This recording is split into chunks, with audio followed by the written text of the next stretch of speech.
Robert's not here tonight, so. I'm muted. Let me just double check. I could have hit no. Okay. So we're not hearing.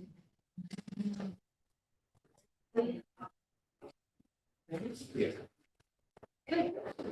Good evening, everybody. My name is Sue Cahill. I'm the planning director for the city of Kingston. Welcome to the February 20th meeting of the City of Kingston Planning Board. I just wanted to make a couple of quick announcements before we start. If you do have a cell phone on you, we just ask that you please silence your cell phones so that they don't interrupt our meeting.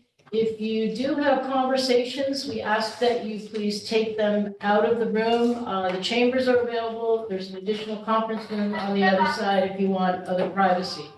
In case of an emergency, we ask that you please use the staircase, not the elevator. If you do need assistance, please ask. With that, I'm going to turn the meeting over to Chairman Platt to introduce himself and members. Thank you, Sue. Welcome, everybody. Introducing board members, as Sue said, I'm Wayne Platt. We also have Charles Polacco, Matt Gillis, Vince Archer, Sage Newkirk, Andrew Harris, Kara Grundig, and as we met Suzanne Cahill, the city planner. Kyla Dede is the assistant planner. We have Matthew Jankowski, the city's assistant corporation counsel, as well as Alderwoman Sarah Pasty, who's the common council liaison for the planning board. Item number 1 on the agenda is adoption of the January 16th, 2024 planning board meeting minutes. Everybody's had an opportunity to see them. Any? Have you? It just pops in every once in a while, you know? All right. Any deletions, additions, comments? All right, this time I'll make a motion that we adopt the January 16th, 2024 planning board minutes. Do I have a second? Second by Matt Gillis. All in favor? Aye. Opposed? Robert is absent this evening and Sage will be sitting in. Okay. Yes, Sage Newkirk will be sitting in Robert Jacobson's absence tonight. All opposed? That is carried.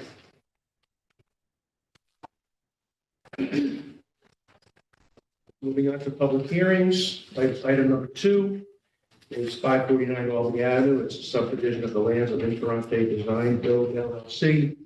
Section block and lot is 48.74-1-3. Seeking determination, zone T4N-0, Ward 6. Interante Design Build LLC is the applicant owner. Is there anybody besides the applicant owner who's going to speak on that? Okay, nobody is coming forward. So, Luke Interante, welcome. Interante Design. Thank you for having me.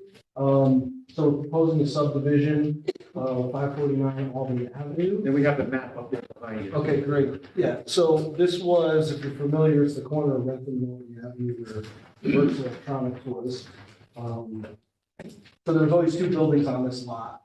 One facing Rentham Street, which is the rear building, which would be new lot number 2 on this map. Since we purchased the lot, we've made improvements on that rear building, as well as an addition, second story, that kind of thing. So currently working on construction there and a full renovation of the front building. So we would like to subdivide these, one being Albany Avenue building, the main building, and the rear building being the Rentham Street building. I see on our notes here, the plan shows minor encroachments on the abutting property. Any? Yes, the neighboring property on Rentham is encroaching, I believe it's 2 to 3 feet with their fence.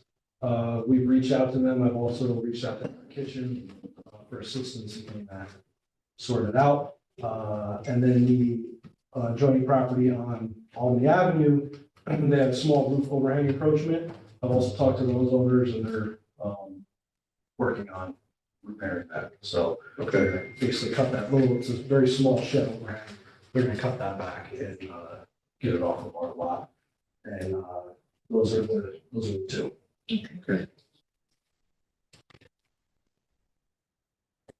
What are the plans for the buildings?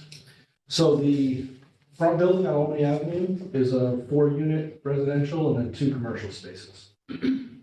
One on the front corner and one on the side where I think it was like check cashier. That was the building that had- store. The fire, Yep, so we just put new windows in, all new heating, electrical, plumbing. So basically full renovation, new roof on, that kind of thing. And the rear one? Because I remember that as a garage. That was a garage, yeah. So what we did was, we kept that was a wood frame garage in the front with a block addition on it. We kept the block addition, but we reframed the front one garage. We also put an addition off to the side. So that's actually that's going into our new headquarters. So it'll be a shop space and an office on the second floor. Fully commercial, no residential units.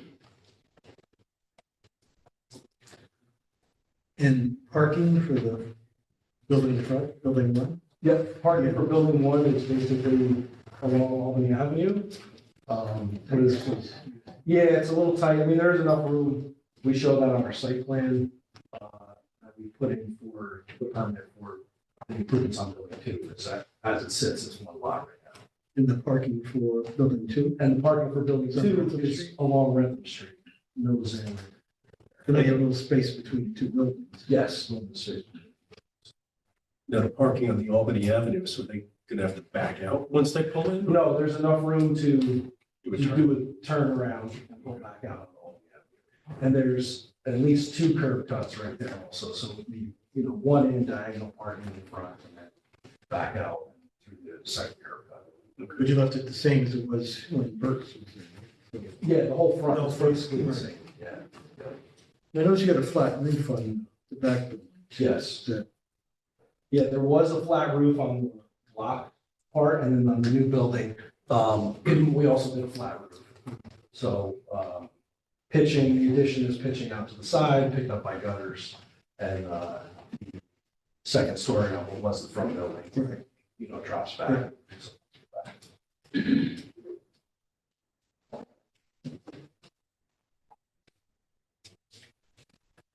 So with the encroachment issue, that one remaining that you're gonna have, I mean, by the time we get to around signing the map, that will probably be. I expect so. Okay. My conversation with the owner, went as far as, me offering to help move it and, offer the labor and that kind of thing, and she's accepting of that, so. Okay, It's just a matter of getting it done. good. Do you have anything else? No. Any other questions? Right. Under seeker, this is an unlisted action.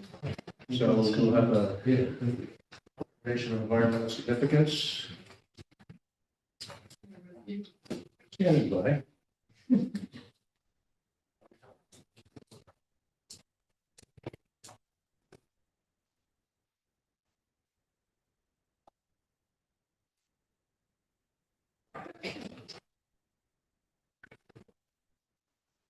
Thank you. All right, so I have before me a short environmental assessment form. Staff has indicated that it is in order. This time I'll make a motion that we approve it. Second by Matt Gillis. All in favor, Wayne Platt is a yes. Charles Palaco, Yes. Matt Gillis, Yes. Vince Archer, Yes. Sage Newkirk. Great, that is passed. I'll just sign you. before the rest.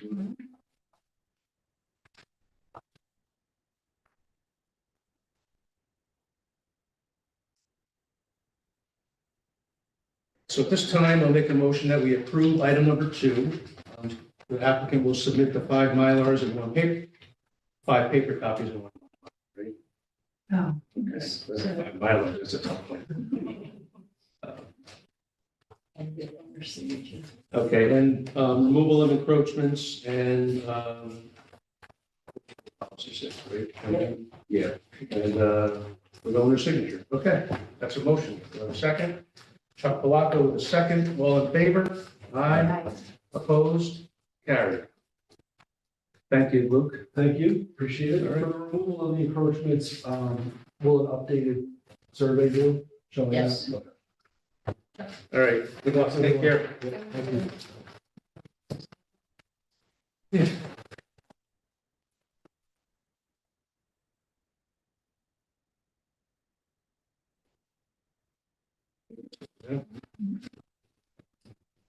All right, item number 3 is 218-220 and 224 Foxhall Avenue. It's a special permit for an eating/drinking establishment with alcohol service. Section block and lot is 48.82-4-67 and 48.82-4-1. Seeker determination is in zone T4 N-O, Ward 6. Francesca Hoffman and Corinne's Unicorn Bar LLC is the applicant. Gayula? Laya. Laya. This is, Okay. LLC is the owner. Is there anybody besides the applicant owner wishing to speak on item number 3? Okay. Welcome. Hi. Can you state your name for the record, please? Okay. All right, so this is the old Beverly. How long has it been closed now? I think it was the summer of 2020. Okay. Tried to make a go of it. Well, and then it didn't work yeah. out. All right, But he owns the building, so he has okay. been on it. So tell us what your plans are. Yeah, I mean, so I have been producing events in the area I've been up here about 7 years, and I'm a member of the LGBTQ plus community, and I've noticed a lot of gaps in the nightlife market in this area. And so I have put together a pitch to sort of create a brick and mortar space that serves these communities that don't currently have a gathering space. And I had approached the owner of the old Beverly space, and he ultimately agreed to lease it to me. So we're doing like a hybrid, kind of like a very LGBTQ focused sort of space, but with live entertainment and music in the back room as well. So kind of something for everyone, a bit of a hybrid model. And the response from the community so far has been really incredible and positive. Yeah, people are very excited about it. Good.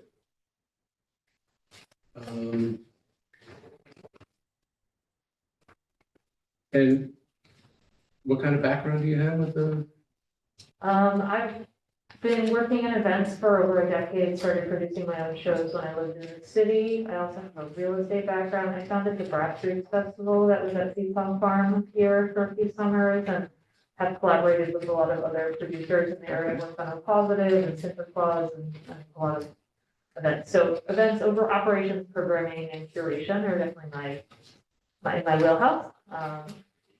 And, I've worked with alcohol before, so I have Okay. that as well.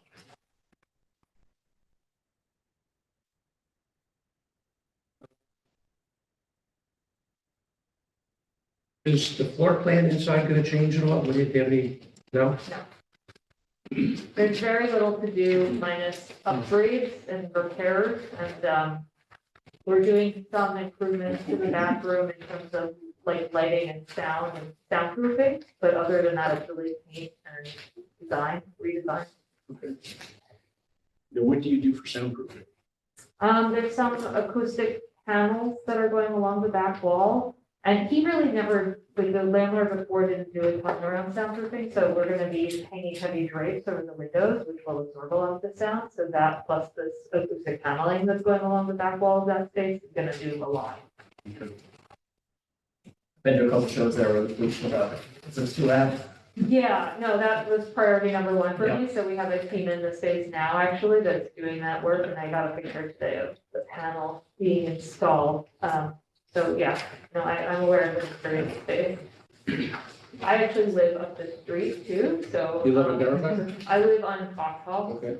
so my intention is to kind of, Well, they'll know where to knock on Introduce the myself. door and stuff like that, right? I think that will be okay now, and it's not intended to be any kind of a super late night place either, so we're very conscious of the residential nature of the neighborhood. Is there still residential above the space? The landlord has some tenants upstairs that are well aware that the space is going to be used as a venue. The music will be done by 11 p.m. at the latest. Are you using the side room at all?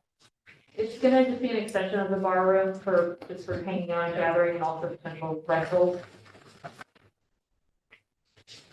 And that's your parking lot there, you're planning on market. For the people to park, you're just gonna leave it open for people to park. To park? Yeah, I think for now, street parking is the plan. There isn't. Like really- striping means, Chuck? Yes, striping, Sorry, I don't understand. the white lines for the So car. painting, marking the spots, actually defining and delineating the parking spots with a painted marking, or are you just gonna kind of leave it open and random, random? Oh, I was not aware that that was something that I was under my discretion. I would probably leave things as is and, see how that goes. But if we need to make adjustments down the line, we can. I mean, it could stay, it's fine. Yeah. You're talking about the parking lot. Yeah, the Okay. parking The lot. lot, I think, is Yeah, gonna be for staff and tenants. I don't think we're gonna open that up to the public. So street parking. Yes, yeah, the venue will be primarily street parking, as it has been in the past. There's another loan down, a block down. Yeah, there's some Yeah. corner. They have parking in the back, but they do allow parking in the front. That's a fence site across the street. We'll figure it out. I've been in touch with those guys. We'll, I don't think there's any room on that other side to park. Across the street. I mean, when Lise and Beverly were both open, they managed, so I'm anticipating we would have an issue. Do you have a dumpster on site or a whole bread? There is just garbage right now, but we consider a dumpster and use, but it hasn't come up as. That's fine. I understand that when you had meetings with staff, that there may be some plans in the future to have some outdoor dining or what have you. Is that? You The want to touch on? liquor license was submitted with the application included the lawn space, adjacent to the front of the Beverly, so, so that lot closer to Foxhall, would be fenced in or cordoned off for the liquor authority requirements. But that's not part of this application, right? I mean, that's, you're not, because, I think what should happen is it would come back to the board as an amendment or modification, because we would need to see on the plan the definition, the defined area and the fence screening, how access to that is going to be made. We need the area so we can see seating and tables. Obviously, we put conditions on it. There's no outdoor music allowed in that zone, so That's not a problem. we would do all of that. I don't really have that information here tonight Okay. to make that decision. so we'll get you up and running with what you're planning to do, with like short term, right? Okay, yeah, And then when you've got your more solid plans for what Susan was just talking about, you can come back and let us know what you want to do with that. yes, I will email to find out how to Did the apply for an Beverly's amendment. extend out? Did the Beverly's liquor license extend out and cover that They area? did not. They Okay. used it during COVID Yeah. initially because they were, like, they could, but not officially now. So the liquor license is the new inclusion. I didn't know to include that on this, but we can definitely do an amendment come summer.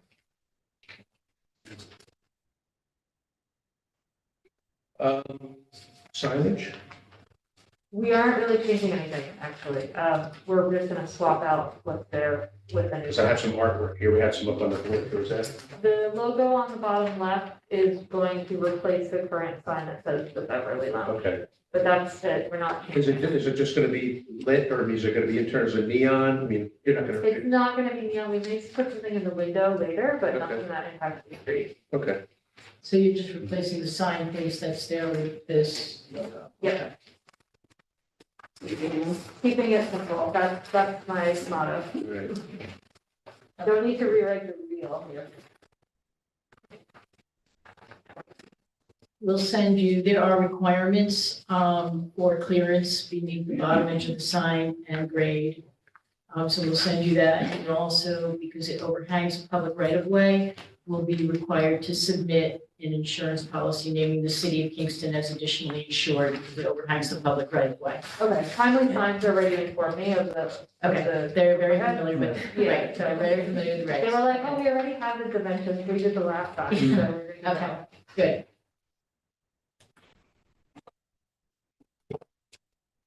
Anything else from the board? Yes. Oh, I didn't have check mark on it. Yes. How are you gonna handle refuse and recycling? We have that set up through the city right now. We need more. We'll get more. Is there space for a dumpster? There is space for it up there in the parking lot. Yeah, okay. What are you gonna utilize dumpster or city pickup? I'm not sure yet. It sounds like I'll probably need a dumpster, so we will get a dumpster. It's worth it. Yeah, with the waste and just keeping things clean. and- Sure. You're saying dumpster, is that? I'm saying dumpster, but the nice thing is once you have a dumpster, you also can utilize the city pickup too. Okay. So, So if you do go with the dumpster, you're gonna need to have some type of enclosure on it too, okay? So that it's not visible from the street. It'll go in the parking lot, probably back, that like set that if you want to see it. All right, you can take care of that on staff level, placement of that, right? Is that- Yeah, we'll talk good to with her that? about, right, and even the storage of the totes would have to be Yeah. out of view from public street. Okay. So you need a term as well. small.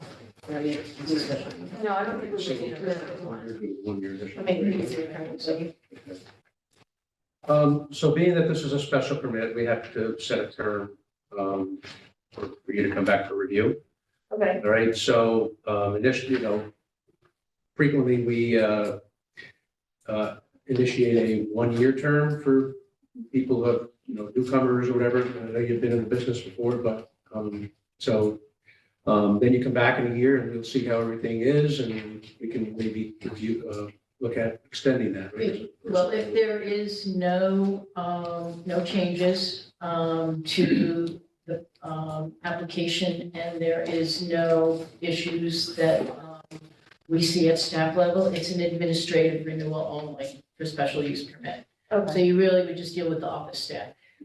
If, Okay. there's been issues routinely, like with police calls to the site, we would bring it back. We still have the ability to bring it back to the board for review and consideration. okay, yeah, I mean, the soundproofing is something I'm taking very seriously, so I don't anticipate that being an issue. Yeah, but as long as there's no changes, then Yeah, no, you'll we're be really, fine. it's a beautiful space to begin with, so we're just kind of we're just elevating The it. post office used to have union meetings in there. Oh, well, I don't know if that's what's gonna happen now, but It's a while we're ago. gonna have something for everyone, I Yeah, can promise you yeah. that. Is everybody on the board comfortable with the initial 1 year term? Yeah. All right, good. You have anything else to? No. All right, so under seeker, it's a type 2 action, so no further review of the board is required of that. And Sue's going to go over the list of policies and conditions for this, but this time I'll make a motion that we approve item number 3. And Okay. Conditions would be board policies 6, 10, 19, which is the noise, and 25, which is a Knox box. I don't know if there is one on the building right now. It's a box that basically the fire department has a key to, and it's so that if there is an issue after hours, off hours, they can get a key to enter your building versus breaking down a door or windows, so it's more Okay. protection kind of thing. there's hundreds of them around the city, so Okay. it's a safe I system. just get that from the fire marshal? The fire department would have the key, they have the applications as well. Okay. You can't even get in. Oh. The other conditions would be that if a dumpster is chosen, it would be in a fully enclosed area. The applicant will work with staff to locate refuse storage on site. The signage will be replacing the existing Beverly sign overhanging. And we will provide the applicant with the regulations for clearance and insurance and size. If you would, we would like a copy of your liquor license after you receive that for our record. And then you will return to the board to modify the special permit for the outdoor dining when you get that Yeah. design done. All right, that is a motion. Do I have a second? Second by Vince Archer. All in favor? Aye. Opposed? Carried. Okay. Good luck. Thank you. Feel better? Thanks, I'll just stay high. Just don't want to get anyone else. I appreciate it. All Thank right, you. have a good night.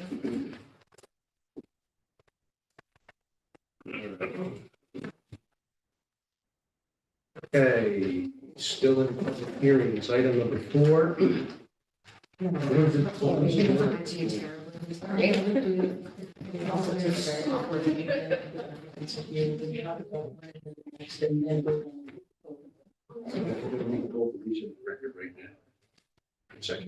Yeah, I don't see why not. All right, so we have items number 4 and 5, which I'm going to read in the record just at the same time here. Number 4 is 85 Abeal Street, special permit to establish a 5-room bed and breakfast. Section block and lot is 56.43-2-20.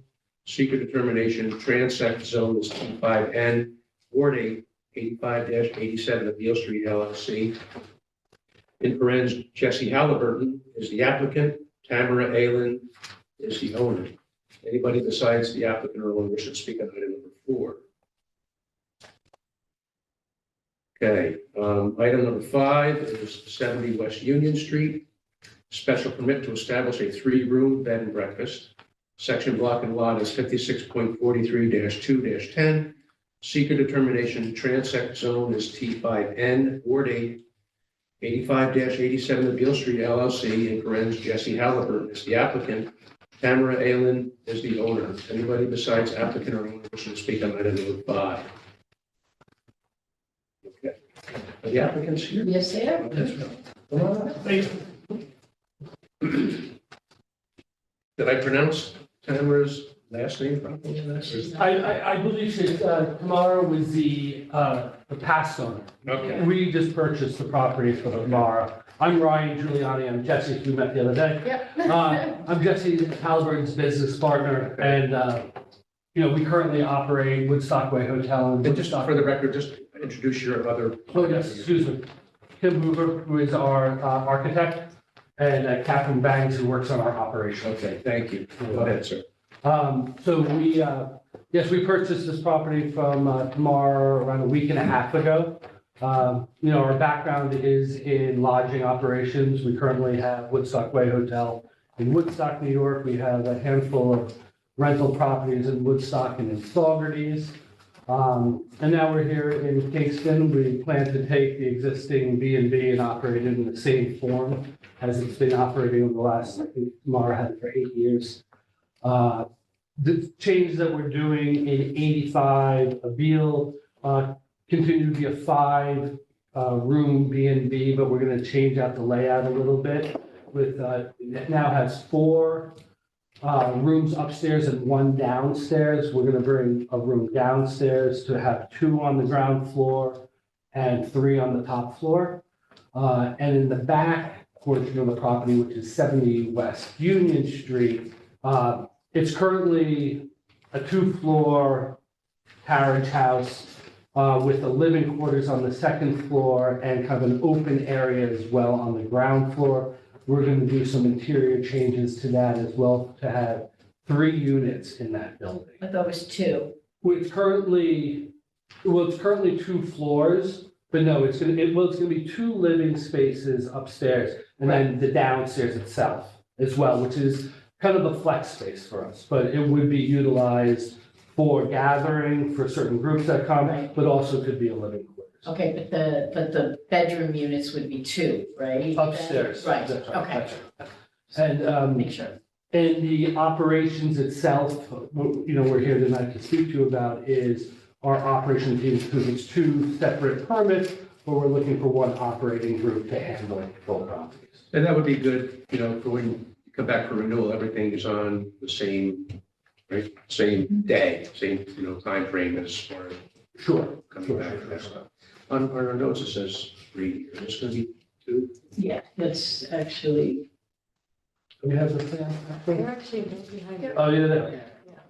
Okay, thank you. Yeah, if you let me know which, right now it's 17 West Union, but I also have a deal, so I don't know, whatever. So yeah, this is the 70 West Union on the left side of the screen. You see the existing, and then, so first floor, and then the proposal for the first floor, existing second floor, and what we're looking to do on the second floor. Up there, we're putting 2 en-suite bedrooms up there as well.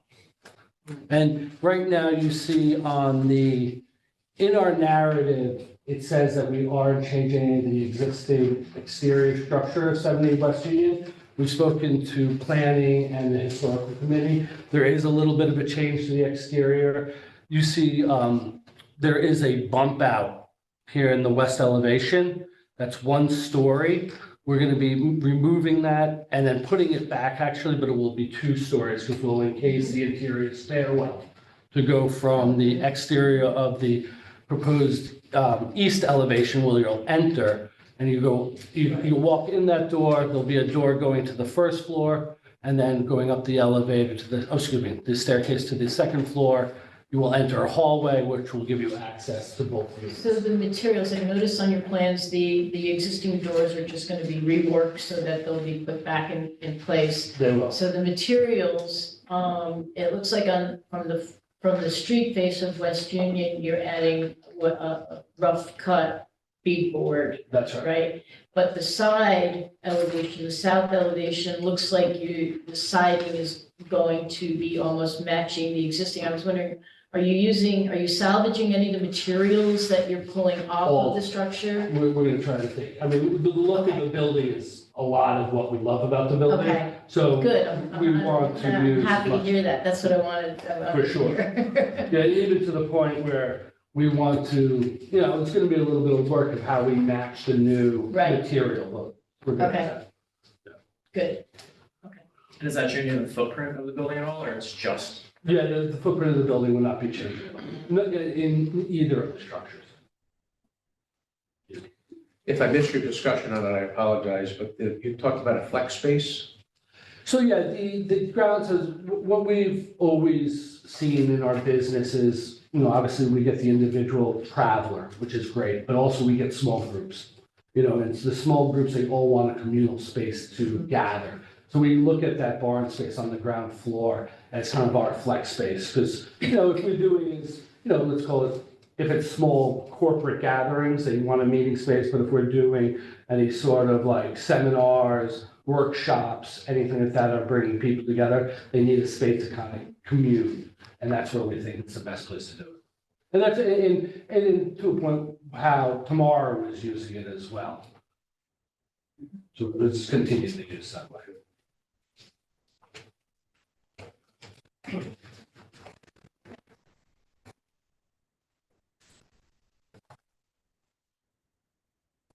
And you're going to be appearing before the Landmarks Commission? We will be, yes. Okay.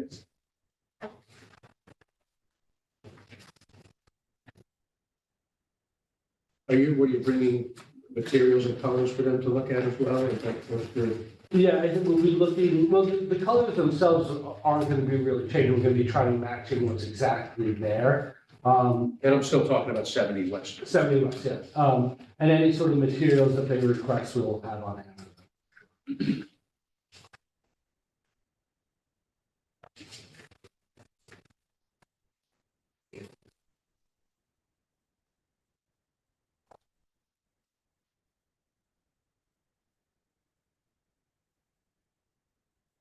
As far as your operational staff, will they be staying on site? Will they be close by, checking in gas? Is there a certain time? Sure, yeah, so they'll be available 24/7. They'll be there in the morning, as a bread and breakfast, we'll be serving breakfast to people, so they'll be there for the breakfast portion, for the arrival portion.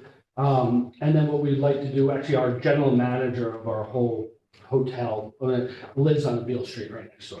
So she'll be there as well. There is an apartment downstairs. We haven't figured out what to do with it yet. It's not the most, it's kind of subterranean, so it's not really, it's nice, but not that anyone really wants to live down there. So there's there'll be an office, will there be an office there on site where There's, check-ins? will- yeah, there'll be a space downstairs where Okay. we will have laundry, production, service for our staff. Obviously, there's a kitchen as well that people will be Mhm. using to do breakfast in the morning. Some of the days we will be cooking, but we're gonna outsource a lot of the food as well, having deliveries on site, using local purveyors. But, we have, the idea for Forsyth B&B, what the new concept is to utilize the existing hospitality operation that we have locally. And it just happens to be that the main person, who is our general manager, lives next door as well. So one of the things, I spoke with Jesse earlier today, and one of the things I mentioned was, because they are separate, special permits, separate properties, but you're gonna have a lot of shared services and shared accommodations, like the green space, the backyard courtyard area, I'll call it, is gonna be shared. Parking will be shared, refuse area will all be shared. We'll need to develop, a common agreement to Okay. cover all of those shared services for the two separate, because they'll still be considered separate, but they will get tied together with that agreement. Okay, And that's something, for the board, I think that, we would be able to handle at staff level with Corporation Council, of course, reviewing the language of that. So it would be something you come back to the board with. so it's an agreement that's gonna be created, that's agreement between us, the operator, and the planning or the city. It's not with the city, it's just basically between the two properties. Oh, with the two properties, okay, yeah, Yeah, that's fine, just between the two properties. that's no problem. Sure. Any signage proposed for you? We do. We've spoken to Ethan about this already. We're in the midst of creating kind of design right now. We have a March 7th meeting with him that we'll present it to him. But we have all the particulars and the size, illumination. Obviously, I heard the other one, it's overhanging, it's a blade that overhangs the street, so we'll create a bond for the city. It's actually replacing the exact sign that's there That's right now, which is 2 feet by 2 feet. Okay. And does it overhang the It sign? does, yeah, it does. Yeah, And that's gonna be part of your application as well to Landmarks for the design of that as well? it will be. Works out, yeah.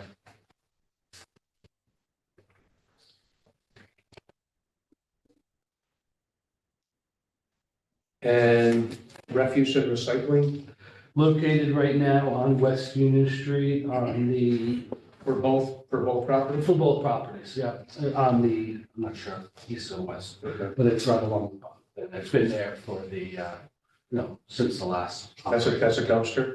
No, it is, I think it's 2 trash and 2 recycling. That's from the private hauler? It's from the city. That's from the city? Yeah, it is.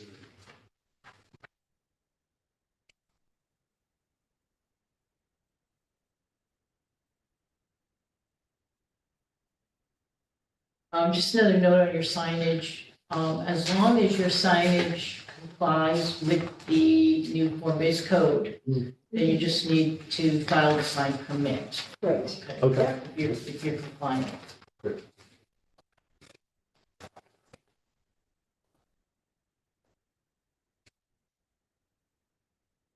Everybody's happy with how the interior floor plans look? Yeah.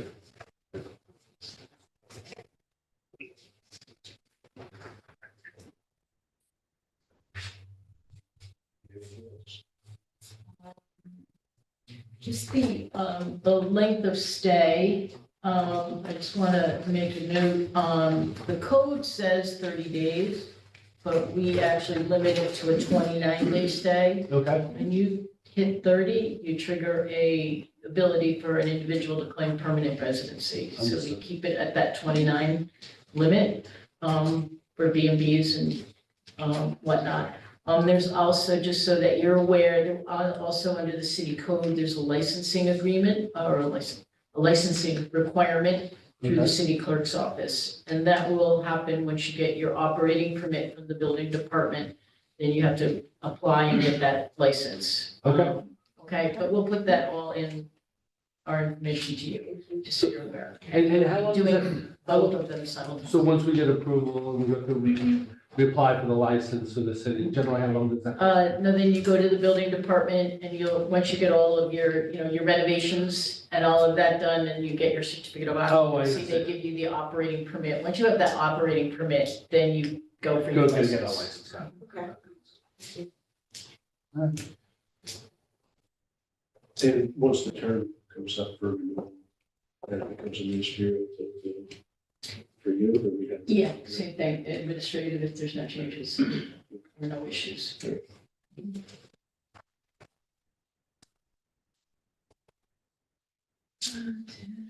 Any other questions?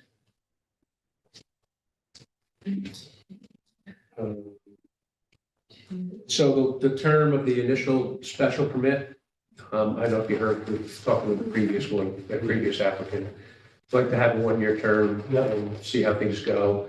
And as Sue had said for the previous applicant, if everything's good, they've checked the police records, all that stuff. And if things good, they can take care of it at staff level to, you don't have to show up back here. Okay. Okay, but if plans change, you got different configuration going on, then we'll come back to, Understood. right? Yep. And is everybody good? I'm recommending a one-year, term, which is Thank you. standard for the first term. Everybody good with that? Okay. Under seeker, this is a type 2 action, and this is for both properties, right, Sue? You have to do them separately Okay. because they are Yeah. separate permits, so Okay. All right, I think I got everything here.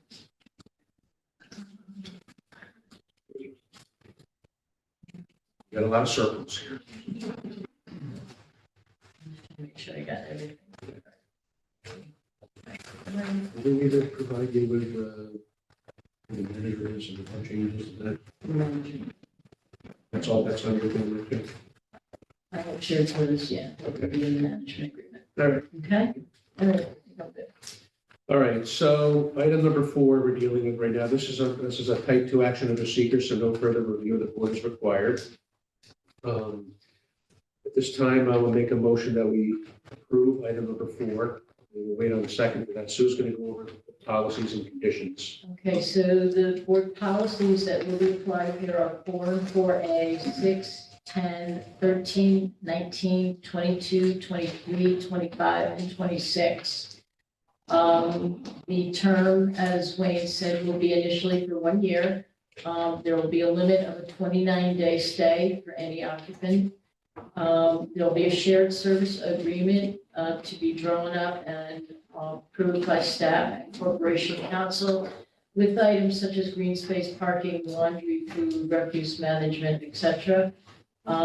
There'll be refuse using city pickup and city totes in the rear of 85 Beale. Signage, if it meets code, will apply for just a sign permit, otherwise go to the HLPC, and they will get a license under 277. Okay, that is a motion. Do I have a second of that? Matt Gillis with a second. All in favor? Aye. Opposed? Carried. All right, we'll move on to item. Okay. You're sneaky over here. How do you get the last two?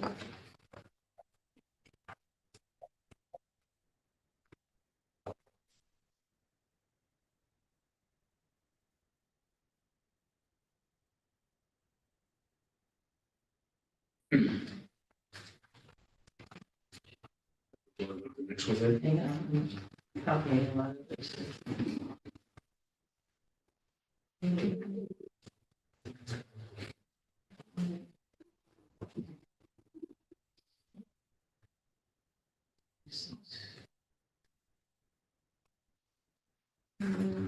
Okay, good. Okay, this is from previous two. So, all right, this is now for item number 5. It is a type 2 action as well under seeker, so no further review of the board is required. At this time, we'll make a motion that we approve item number 5 for a period of 1 year. With Sue's going to. Okay, again, board policies 4, 4A, 6, 10, 13, 19, 22, 23, 25, and 26, along with a 1-year term. limit the stay to 29 days. The shared services agreement will be put in place and drafted with staff and Port Council. This one requires a historic landmark commission review and approval for the addition. Signage, if it does not meet code, if there's any signage proposed on this building, we'll have to get a sign permit or HLPC approval unless it's amended to 77. So that is a motion. Do I have a second on that?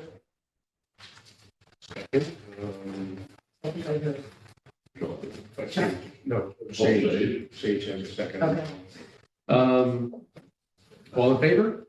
Aye. Opposed? Carried. Thank you, folks. Good luck. Thank you so much. Thank you so much. Thank you. I see you. I need a bell.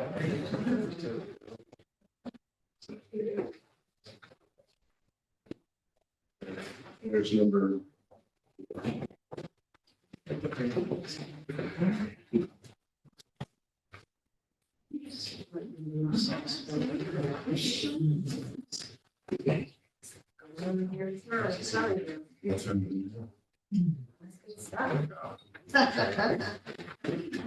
It's fine.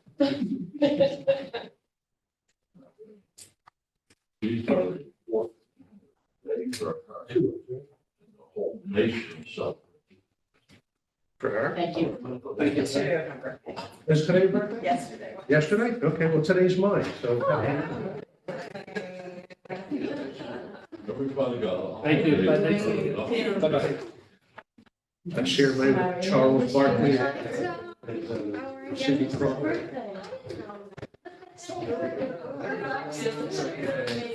I know, I'm glad I didn't mention it. All right, moving on to item number 6, we're still in public hearings. 29 Word Street, it's a special permit to establish a cultural institution for the arts. Section block and lot is 56.42-8-26. Secret determination, Transect Zone T4N, Ward 8, Temple Arts, also known as Kingston Musical Initiative, is the applicant. The Ashokan Foundation is the owner. Anybody besides the applicant wishing to speak on item number 6? I was gonna say. Hi. Oh, sorry. I was gonna say that, or am I coming? No. Well, and are you done with the hearing? Yes, I'm done with the hearing. So now you got the floor. Just state your name for the record. Okay, my name is Tom Kruger, and I wanted to say that we actually took ownership of the building from Ashokan, so now it's officially owned by Kingston Music Initiative and soon to be hopefully operating as Tempo Art. Good. So, yeah, I mean, I guess we, fire away. Well, you were here for another meeting, a previous meeting, and, the feeling that I think the board got from that was quite positive. I think So, yeah. that move forward with what you want to do. So here you are. Let us know what your plans are, and you're beaming here. I know you're getting ready to tell us. Very excited, Yeah. but, so, there's so many potential phases, there's so much work that has to be done, there's a lot of capital improvement. The building is in pretty great shape, considering all the systems are really in great shape. Okay. These are, yeah. As far as the kitchen goes, we don't really have any plans for that, and if we do, we'll get all Board of Health and go through that. But I think if we did anything there, it would be catering whatever events we might have, festivals and so on. But, and so the main part here, you see up the higher photos, which is the lower floor, those rooms which exist, and they're shown here, for example, there's 3 rooms that look just like that. And our goal is to turn those into Tom, it's easier for you to stand and twist like that. So this is, there's 3 of these rooms, which are 1, 2, 3. They're pretty much like 16 by 16. And initially our plan is to just, possibly soundproof, make sure that they have ventilation and heating, which is already running in this duct right here. So it's already kind of been done. And then just make these rooms for instruction, classes, et cetera. And then this will be a main area for classes and workshops and things like that. So that's what, and this is already done. We have a lot of work, a lot of deferred maintenance. It's really been sitting sort of fallow for a few years now, like 5 years at least. So water pipes have burst and all that kind of stuff. But we have handicap bathrooms, and we'll follow all compliance as far as safety and whatever else. But so we don't currently have a lot of plans for fixing it. Should the capital come in, we'd like to kind of really soundproof, create rehearsal rooms, create practice rooms downstairs and such. What's your timeline? What do you think your timeline is? I mean, I guess the ground floor would be kind of first phase. I think so. I mean, we'd like to be able to have like sort of performance and community events upstairs where we really have, it looks just like this. We have the chairs, the heating systems, everything is there. So provided we fulfill all the, safety kind of requirements, we'd like to start to have events there. As far as the school goes, or, music instruction really, it's not a school per se, but it's just classes of music. That would happen, we're thinking in the fall. So we're kind of gearing up for a fall opening of the music school. So there'll be, we're really just trying to make it happen as best we can. But we'd like to, sound attenuation, all the things that depending on what kind of music is playing. It's an incredible space for choir and kind of classical strings, things like that. As soon as you begin to add any kind of percussion, it starts to get muddy very fast. So just to be able to, we have people that are engineers that are helping us design ways that we can deal with that. We want to actually combine for the stained glass, which is quite beautiful, but already, people are throwing rocks at, or have in the past. This window got broken before we ever showed up, but we have a guy who's going to repair it. And but then we want to put soundproofing and protection in one for all the windows. It's just a question of, we have got fundraisers and grant writers and people that are really very keen on this coming back to life. And it's a beautiful building. I've got an organ specialist who's going to fix that. And everybody just wants it to happen. So we're moving ahead. One of the things you have in your narrative, you say music therapy. What is music therapy? I think that's kind of a dream in the future where we actually had talked to one person who was going to, he actually works at the High Meadow School, and he is a music therapist, and he's really into the idea of using music to help people either with PTSD or people with, other developmental issues to kind of work it out. That is a very licensed kind of a thing, it's like a therapy basically. So we understand that like that's a distant future dream, and if it happens, it'd be great. Yeah, yeah. Hudson Valley Hospice uses it quite often. Okay. So yeah, it needs a lot. It's still a lot of deferred maintenance, but it's pretty great. So here, this is it's already got these kind of curb cuts, especially right there. But that's what you're looking at there in the lot, and it does go all the way back. It's just overgrown. And I did look. There is no retaining wall here. It's just a sloped hill, but we could sort of manage that as necessary and just make the most use out of it. I imagine it would mostly just be for admin parking and whatever, however we can fill it during events, but that's what we're planning for that zone. Are you planning on keeping it gravel? Well, ideally, we'd like to pave it, I suppose, but right now it's packed gravel, and It's just money, yeah, we'd like to pave it, I think, if that would be possible. About 88 compliance, Seaford. Yeah, so there's an entrance, well, unfortunately, you can't exactly see it, but it's right here. And that's for, right there, unfortunately, it's all level with the sidewalk. And then if you go to the front of the building, this entrance is a ramp into the building. There's a handicap bathroom downstairs. There's one that can be used upstairs. It was in one of the other photos.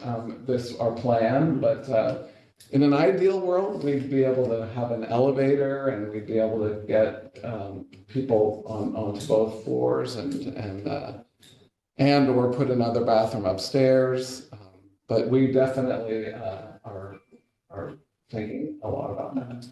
What about the building next door, the house? That is my house. Is that part of this? No, it was separate, sold separately, and but it will be part of this, actually. My hope is to make this available for residencies, so that composers and artists, and I think it'll make it much more conducive. Kingston is definitely like on a trail of musicians and artists that come, and if they had a place to stay and perform, they would stop. I know that from a lot of them, that they have to keep going because they don't always have a place to stay. So that's what I'm hoping I can do with the house, is provide Nice. that. That's very nice.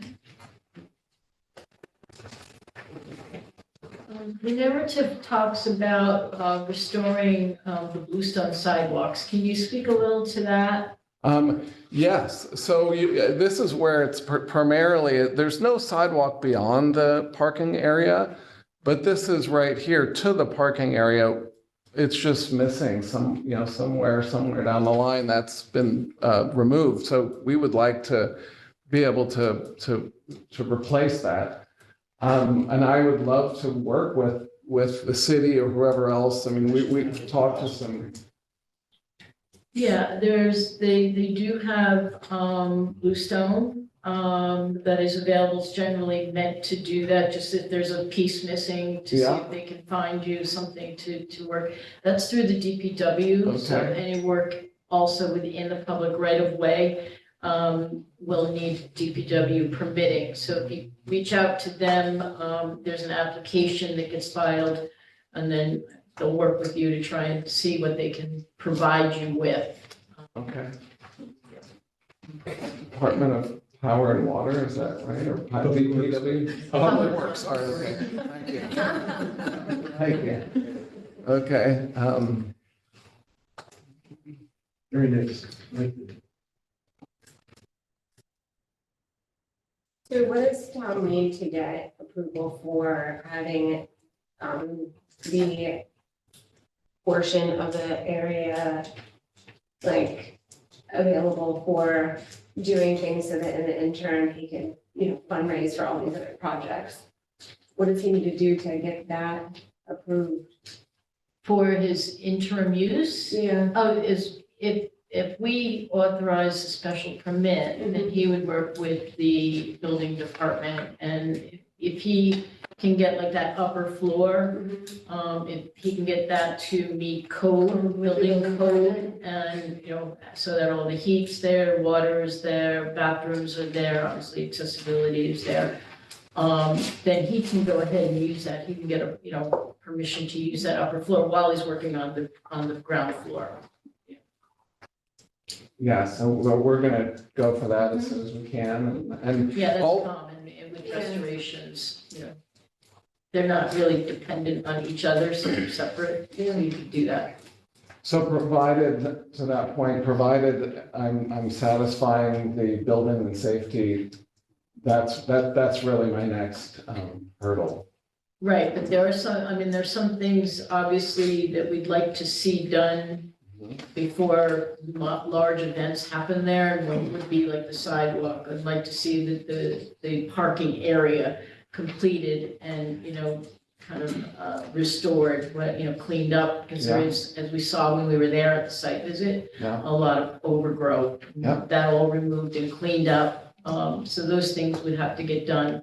Those site support type things would need to be done before the mass gatherings or the large public gatherings. Okay, Okay, and is that something I would then just get signed off through you, or how do I present that? yeah, that's going to be a decision of the board. Okay.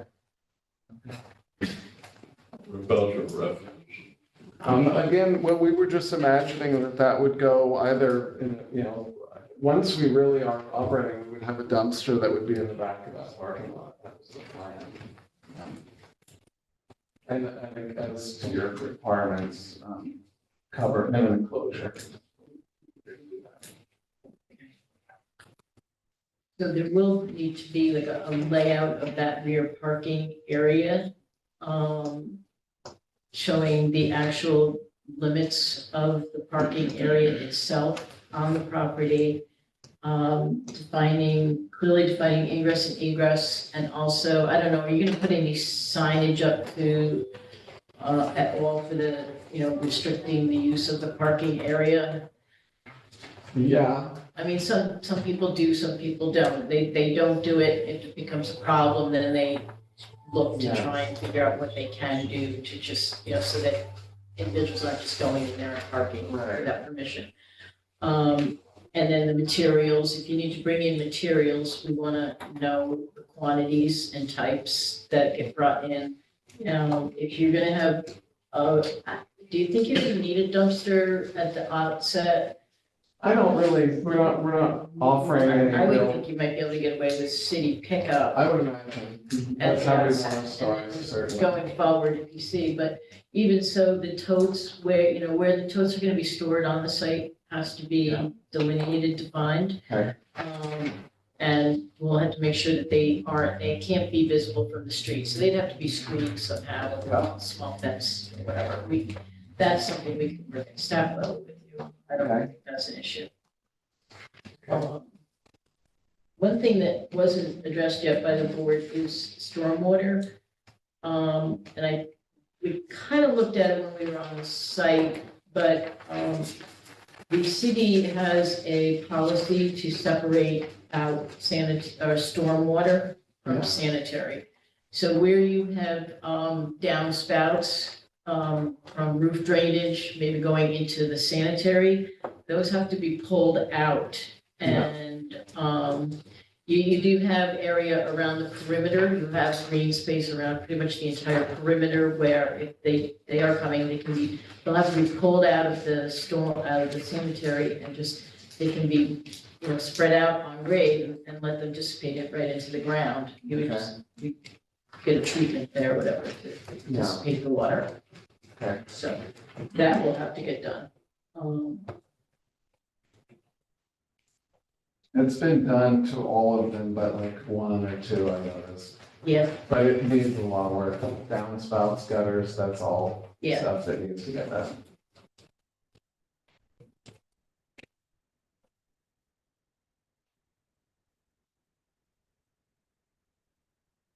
Do you have any plans for any signage?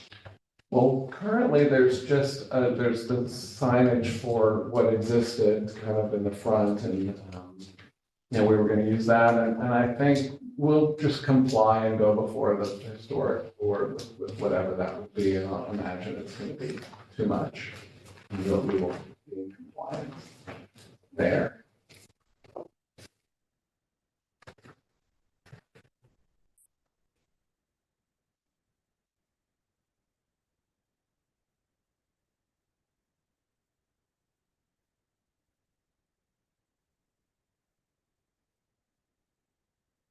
Culture lighting for outside, Um, market lot, so.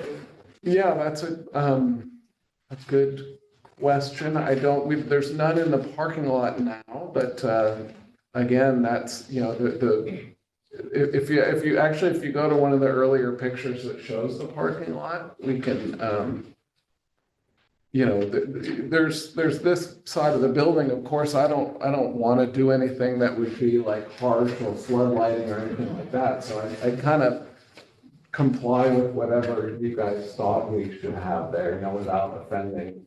The code has pretty specific Okay, limits as to lighting, so the ambient light level, is medium with a 5-foot candle max here. You're in a T4N, so 2-foot candle max, which is a low level. And partially shielded fixtures would be a Yeah. limit. and is that a requirement? There is a minimum, yeah, you should have for your parking, Okay, yeah, lighting for safety and security. okay, yeah. Okay. As the neighbor, I will also want it to be pretty minimal. Two is pretty low. I mean, Yeah, it's not bright, Yeah, yeah. Do the fixtures, they have to go through review of HLPC? Yes, exterior, yeah. So you're gonna wanna pick out the fixture type. Are you working with an electrician now? yeah, well, only in my house.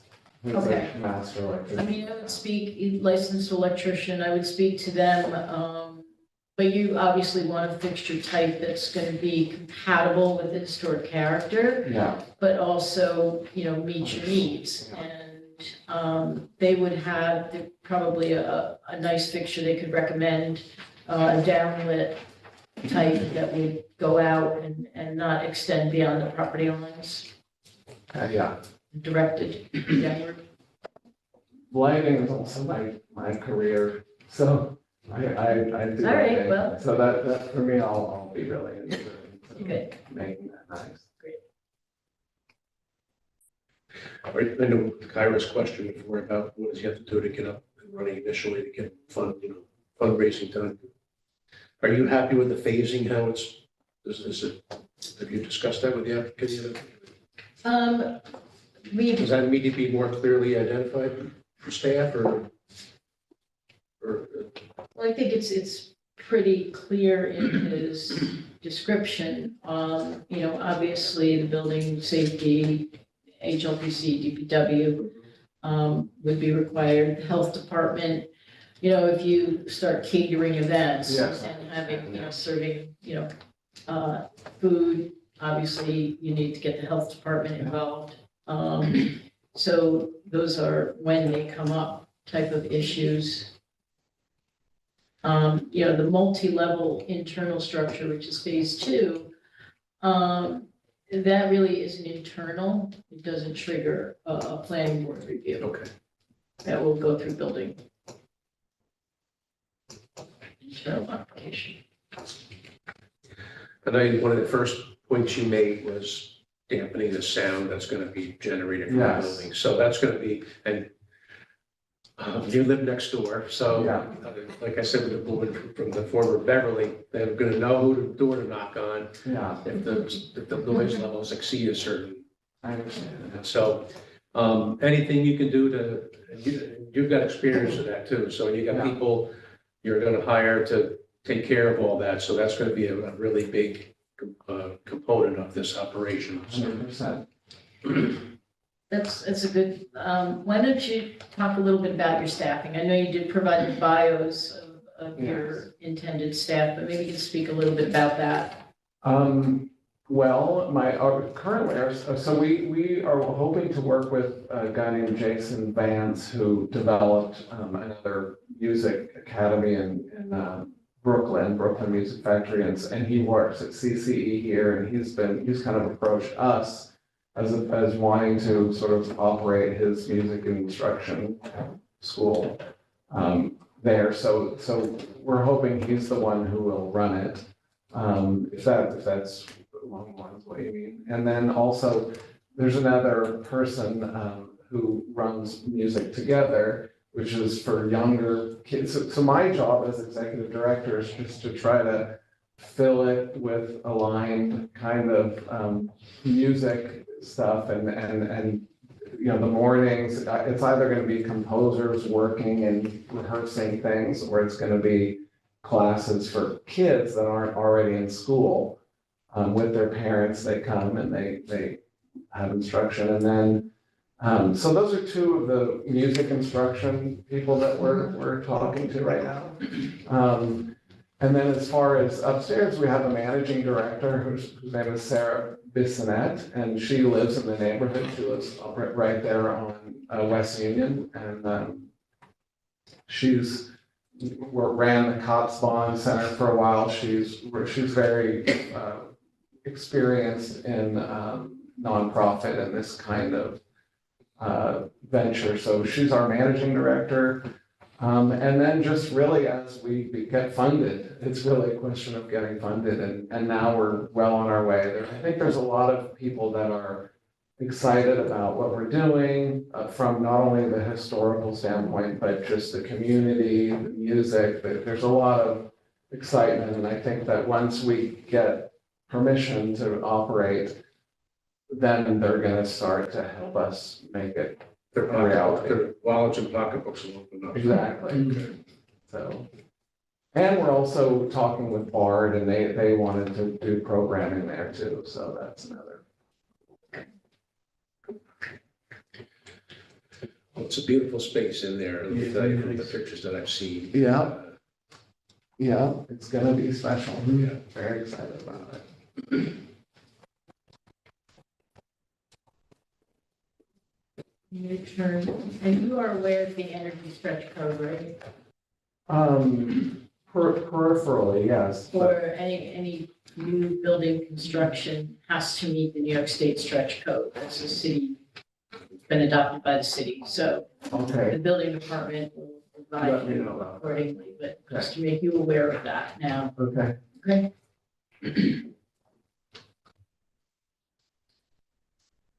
okay? Board members have any questions? Comments? project. Yeah. Thanks. Can't wait for y'all to come. All right, so under seeker, this is considered a type 2 action, so no further review of the board is required with that.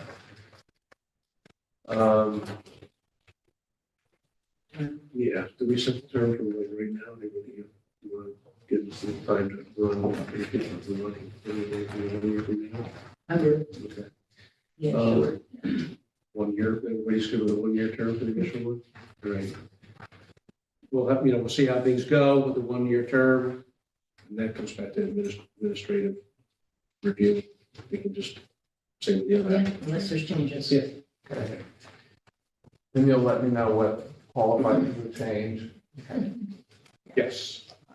All right. All right, so at this time, I'll make a motion that we approve item number 6 for a period of 1 year, and Sue is going to go over the policies and the conditions. Okay, I have board policy for 4A, 5, 6, 10, 19, 23, 25, and 26. This will require Historic Landmarks Preservation Commission review for all exterior changes and alterations. The term, as Wayne mentioned, would be 1 year. Lighting will be provided in the rear parking area at a maximum of 2 foot candles. Specification and location of fixtures will be submitted for staff review and approval. Bluestone sidewalk replacement and repair, restoration will be done working with the DPW on both materials and permitting. Parking layout will be submitted indicating the limits of the area and fill and access, staff, refuse, enclosure, whether it be a dumpster or tote storage. The detailed location defined and screening will be provided. The signage, you'll use the existing sign frame and base. Sign permit will be required for that, and potentially possibly landmarks review of that, and the separation of the storm sewer from the sanitary systems will take place. Okay. That is a motion. Do I have a second? Second by Matt Gillis. All in favor? Aye. Opposed? Carried. Good luck, Tom. Hey, all right. Ready? Have a good night. Okay.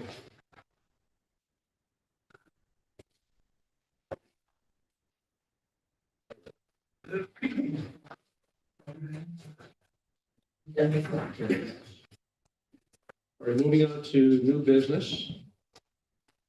Item number 7 is 365 South Wall Street. It's a major waiver request from section 405.16C to exceed maximum number of on-street parking spaces, section block of lots 56.124-5-13. Secret determination, zone T4N-O, Ward 5, LGL NYR8 LLC is the owner applicant. Hi there. Hi, Can you state your name for the record, please? Alyssa Noah. Welcome.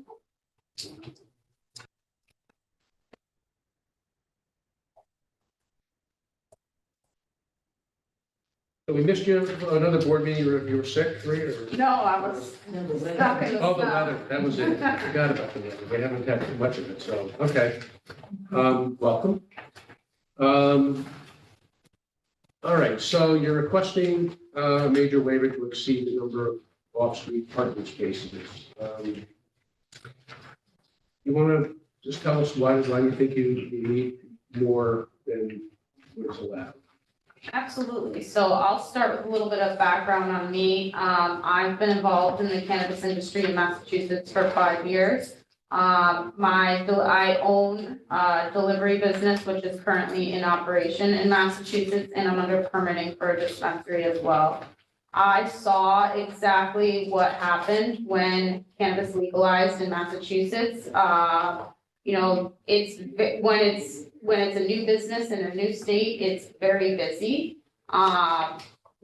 There's people that wait in lines out the door to get, because it's just new and fresh, and also it's a supply and demand issue as well. There's not that many dispensaries at first, so people crowd to the ones that are open. I mentored somebody who just recently opened in Middletown, New York, Orange County Cannabis, and they have a line out the door all day and are extremely busy. So I believe that because cannabis is newly legalized in New York State, that this is a very unique circumstance. It's also a very unique use, and the site itself is extremely unique. This is going to be the first dispensary in Ulster County, so it's going to be busy. But it won't be busy like that forever. As the market matures and more shops start opening up, it will be like your everyday liquor store in regards to demand. Sure. I don't believe that I'm setting a precedent for future requests. Again, like this is just a very unique situation. But I'm happy to answer any questions that you have, but that's kind of a general overview of why I believe that I need more parking. All right, so I envision tonight to be like an exchange between you and the board members, coming to some type of an arrangement, agreement perhaps about, parking layout, how many spaces that would you consider your request, maybe to modify it. It's no secret that we've gotten a lot of communication about this, and you're aware of that. Sure. Concerns of the neighborhood, neighbors, some of the aldermen in the neighborhood too. I've gotten some concerns addressed to them from their constituents. So, historically, this has been a rather tough intersection with the occupancies that have been in there. I used to be in charge of building safety, and we were there on a regular basis when it was an automotive place to keep people out of the city's right of way so people can move around, So these are some of the things that we're going to be discussing tonight. So, so you've met with staff, right? And do you want to tell us who we're going to? Yeah, Alyssa, like some of the comments, and obviously between, last month we had some, and then between last month and this month, we've received some more comments from the public. A lot of them speak to, the difficulty of this intersection itself, and that it is auto-centric. And so obviously the form-based code, we've talked a little bit about as well, is trying to create an environment that obviously also promotes pedestrian access and walkability and safety. And here you not only have that, but you've got the Empire State Trail, which runs along Greenkill and then crosses through the intersection and heads out the boulevard or either way. So we spoke about some pedestrian improvements.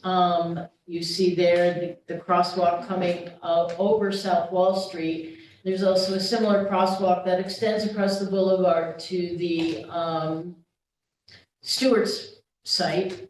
And so we've talked about the tip of this property, then, creating that connection there more defined. Right now, it just kind of ends and it's random concrete sidewalk, blacktop material. So we've spoken about making that connection viable with handicap, ADA compliance at both ends, and then connecting it across.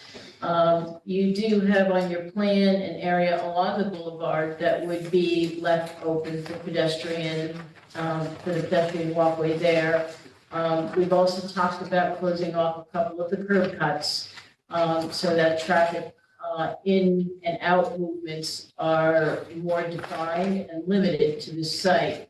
One thing that we've spoken a little bit about is the potential for a sidewalk along the South Wall Street. I think, I don't know if you have any thoughts on that. It's just really basically a blacktop, flat out to the curb right now. There's a line there, but I believe that line was put there by one of the prior occupants as a line for their, actually they define the parking spaces more so. It wasn't really meant for pedestrian definition, although it does give some type of definition. And how visible that is now, I don't think it's, it's obviously faded. So that might be a way to make some improvement along the South Wall Street, is to define a pedestrian walkway, halfway there. Another one of the concerns that we saw in the comments was the in and the backing out movements onto South Wall Street. Obviously, you have a telephone pole there, so that one space is really not viable at all. And we somewhat agree, I agree with that comment, given that the neighbors have erected a fence there, the site visibility, backing out movements would be a safety concern. So we're looking at maybe those spaces being either reoriented to parallel if the board would so agree to, or not at all. It is a safety consideration. The other thing was that was very prominent, obviously, was sight lines for both vehicular and pedestrian traffic at the intersection. I think your plan shows that you are not proposing parking at the tip at all. But rather that area would be then an open green space, low level, accommodating stormwater runoff, but also, providing a nice green area and, obviously without cars being parked there the way they have historically, obviously the sight lines are opened up then for that area.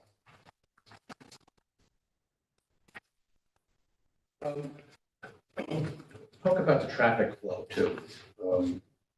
We got the ingress and egress and how this proposal would work with that. Is it, the ingress would be off of the boulevard? Right, because the plan is that has been provided is for one-way traffic flow with, obviously, the traffic was looked at by the applicant and our professionals. And, limiting, the number of curb cuts was obviously a priority. We wanted to, remove curb cuts. We like to remove them as much as possible, and particularly when you get to intersections, you don't want ingress and egress located closer to an intersection. You try and move them further back so that you do have a better safety maneuvering. So this was to limit the traffic flow one way. It would be in off of the 32 and out on South Wall Street. And then exiting into the intersection from South Wall. And that ingress will be more identifiable with this plan, correct? With right now, it's just one big Yeah, there'll blacktop. be, Yeah. right, it won't just be a wide open, as you see, I mean, they've defined a lot of this with landscaping along the boulevard and at the tip, so it would be much better. And I'm sure that they would be restriping the entire parking lot as well. So, and arrows are shown, so the painted arrows would be marked as well. And I did not indicate it when I began talking about this. The request is for 13 parking spaces, right? Yes. And the maximum right now is 5, so that's where we're here. Right, the new code, the form-based code has no parking required, but it does put a maximum number of spaces, and it's based on the square footage of her building. It's 4 per 1,000, so she has a little over 1,300 square foot building, which is pre-existing on the site, which gives her the maximum of 5 parking spaces allowed under the code. One thing I want to note too, there was mention about on-street parking, and we did look at the city code. And it's in your staff notes as well, but along both frontages, the Boulevard and South Wall, is no parking. So there would not be any parking allowed, and it's shown in your notes, it's pretty clear in the code. So just so that you understand, that there could not be on-street parking in front of this property. If there is on-street parking to be used, it would be elsewhere in the neighborhood or close proximity. Has there been any other circumstances similar to this? I'm sorry? Has there been any other examples of applicants like this that have received special waiver? No, I think this is the first one we yeah. got under the new code. Under the old code though, what was the difference? Like, was there anything in that? Under the old code, there was no There was maximum. no max. There was a minimum. It was the reverse. So under the old code, the parking was, you had to provide a certain number of spaces per square footage. So there was a minimum number you had to provide. But there was no maximum. The new form-based code has a maximum but no minimum. It has, what is the, what are some of the examples of like the things that would come up that would make that like have an impact, like why would they have reversed it? Like what kind of issues did they have in the past that maybe that's something that ended up alleviating or resolve problems that they had had with the way they used to be? I don't know that I can think. One of the main reasons why they eliminated the parking requirements was to increase density. One of the major goals of the entire new form-based code is to allow for a greater density for growth in the city. So that's one of the reasons where parking requirements before limited, there was a certain amount of space that was required for buildings. So that would limit the density within the parcel. So now by eliminating that, it allows for more structures, they eliminate setbacks, other things such as that to increase the density within the city. Is it possible to give somebody a temporary or a short-term parking? So just so that you're aware, as part of this waiver, it's conditional upon a license that would be renewable every year by the city. because the fact of the matter is the additional spaces would actually be on what is technically the city's right of way. So in order for that use to be fulfilled, there would have to be a renewable license granted by the city to allow them to keep using that area. Well, not all of them. Well, not all, Not all but of for them, the increase. because the with additional five, spaces. there's more than five on her, located on her property. There would be more than five on her property if you grant, she could put essentially 7 legal parking spaces on her property, which would be 2 more than the max. So it would be above and beyond that. Anything that's in that, the area that's in the public right of way. Top left-hand side, Right, okay. yeah. But if there was a waiver to get it so that it wasn't on that portion of the property, it would include the front spaces here and then the top right space, and that would be on the tenant's property. It wouldn't be city property, right? No? Correct. Yes, everything to the left of that black line, that black dotted line is the city right of way. Everything to the right is her ownership. So when we're talking about allowing more than 5 spaces, we're just talking about an extra 2. And then we're talking separately about allowing those spaces in the public right of way. Well, you're talking one additional allowance. Yeah, I mean, you could say, yes, you would agree to the 2 on her additional on her site. And then you might agree to maybe 2 more that encroach in the public right, 3 more in the public right of way, but they would be provisional on her securing the license. And the difference, there's been talk about easement versus license, okay? An easement would be a permanent situation, which that would go with her with the property. A license does not, a license would be a renewable instrument, and it would be renewable on an annual basis. So that would have some flexibility. The license is also is able to have conditions attached to it, such as indemnifying the city of Kingston. Obviously, anybody who utilizes a public property, we would want that, no matter what it is, here or anywhere else. So there's things like that that would be added.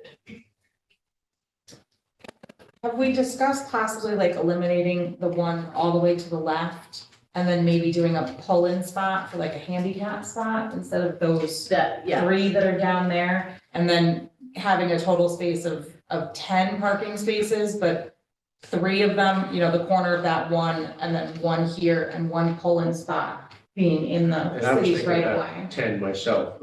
Yeah, because that way you would have enough room then if you eliminated that when you did a pull-in spot to do a sidewalk to have pedestrian access by eliminating that one spot and having a pull-in spot instead. I don't think having a sidewalk on South Wall Street is a really bad idea, at least to her entryway, because I do think that, people will be walking to the site as well as driving to the site. And I think providing that pedestrian, that pedestrian safe space is appropriate. Yeah, I mean, I understand the need for parking in that area because there is no on-street parking, so I get that.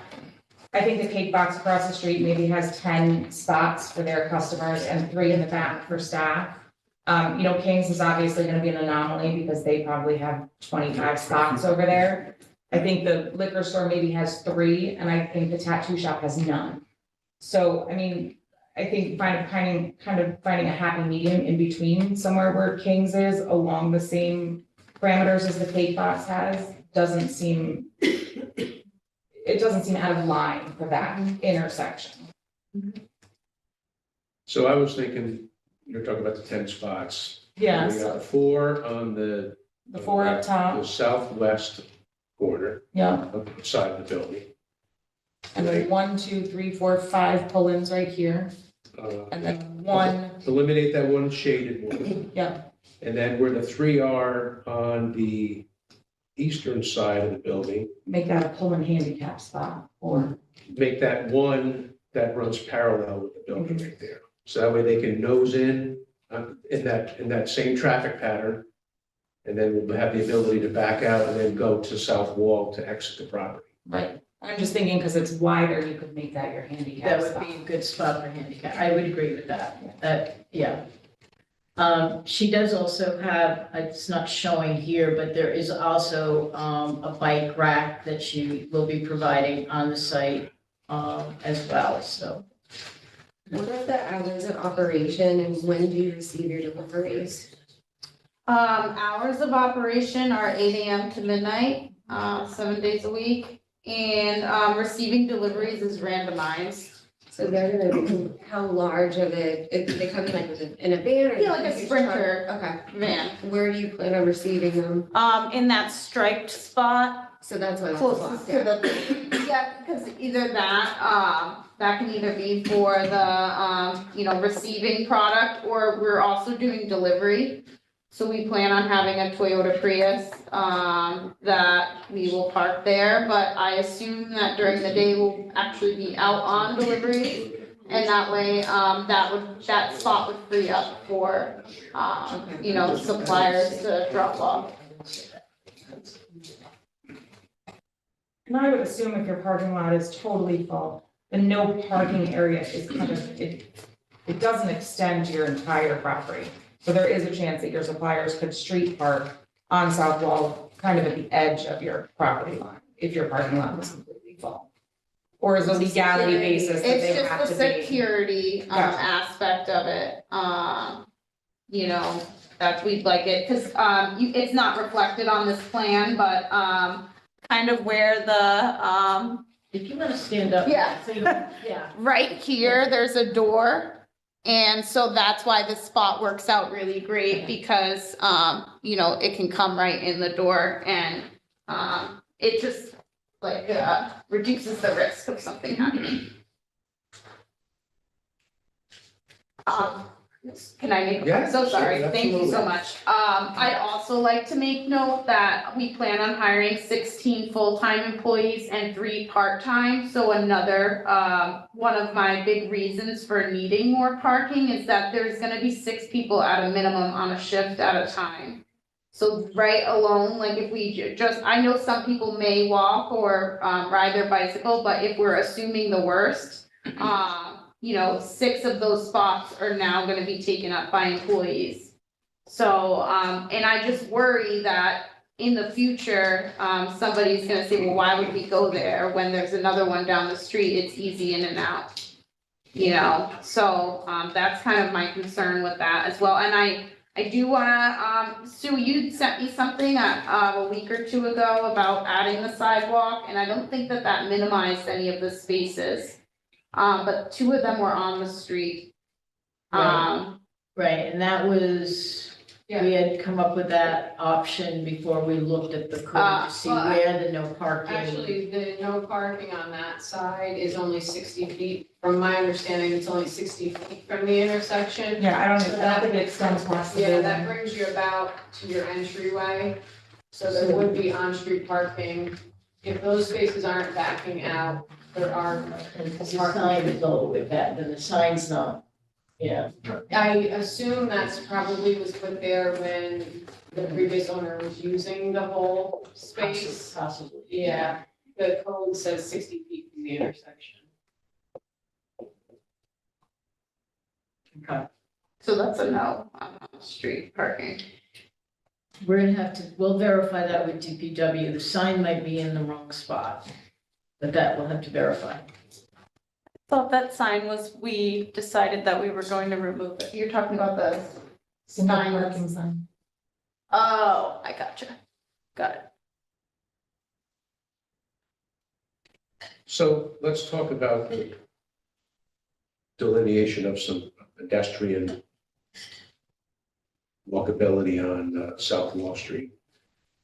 For me, I'm feeling I'm stopping short of requiring a sidewalk. I'm more inclined to have a stripe delineation on the South Wall Street side, just to show where pedestrians can walk and where vehicles are not allowed to park. how do you guys feel about that? Having a stripe delineation on the blacktop? Just right up to the intersection there. Well, right to to the green space, well, is, No, it would be really. Right to the- Yeah, it would to the connect corner, to the basically tip? to the corner, Okay. and the corner will cross over, that will be improved so that there's a continued walkway across the tip of the property. There's a walkway down the boulevard, and there'll be a delineated walkway down South Wall Street. I know that this map, this site plan doesn't show that, but it would be right up to the, But how does the stripe define whether it's a walkable path or park? It's just, well, it's if you, on South Wall. gonna show Well, where cars cannot park. So she's the also cross- gonna have landscaping. It'll be like cross. He's also gonna have the landscaping there, so, I'm sorry to make you keep bouncing back and forth, Kyla. But, so, The landscaping just shows up to the tip. right, so right now, it's showing her landscaping right up to the curb line. Right. So if the landscaping were pulled back and followed a pathway here, you're gonna have a definite delineation along this side with landscaping, okay? And then it would go like with a striping here, this space would be removed, this space would stay. And then the same over here would just be there's no landscaping, this is all paved, it would stay the same, but then Just the stripe. yeah, you would do a striped area. And you could do a yellow striped area, so it's defined. But she is adding a curb there, right? To delineate the outflow. That, Yeah, she has the curb, well, it's basically right here is curb but cut. I mean, there's no curb.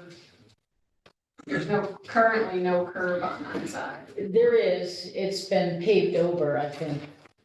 But it's gonna be made more of a pronounced curve now. Or will the green space? That's just where that is. There it is. Yeah, I see it.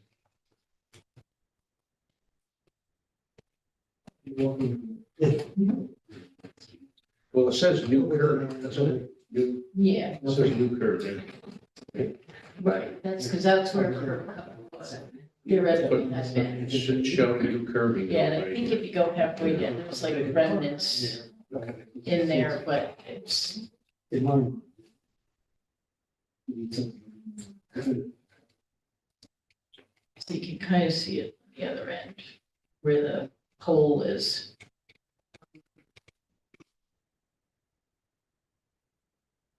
So what's the consensus about delineation with striping versus installation of the sidewalk?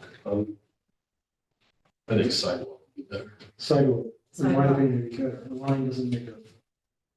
I don't think it would deter anybody. I think it'd be good. Yeah. The city right of way, that's just in case the city ever wants to take it back. That's their property right now. Yes.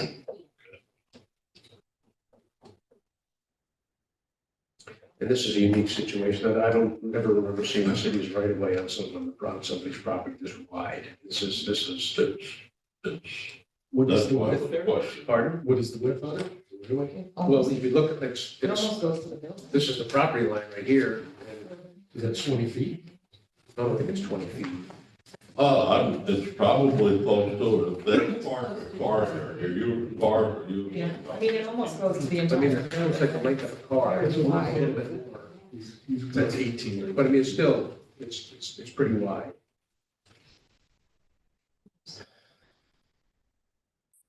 Kyle, you made a statement that 60 foot from the tip of the property in, then they could park on this. on- That's what the city code says. Sue said that there's a no parking sign from the property line over, but the code says 60 feet. So I think it's right about there. Then they can work parallel. In the strike here, that ability was available. to them. There's, you see the width right there. Yeah. So you look, the public right of way extends down South Wall Street. Basically covers a lot of the front yards of properties on both sides. Even across the street where, you've got your liquor store is parking in the public right of way. Is that so they could widen the road at some point? Is that the? Well, if necessary, that is one of the reasons the city could utilize this right away. They could, widen it, but parking spots, do other things of that nature. Sage, what are you thinking of striking or sidewalk? I don't think I have a strong preference on either.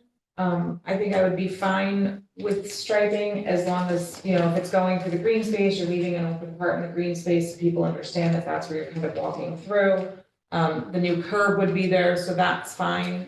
And then if the yellow striping is there for the handicap spot and you're walking to the side of that, I don't have a problem with that.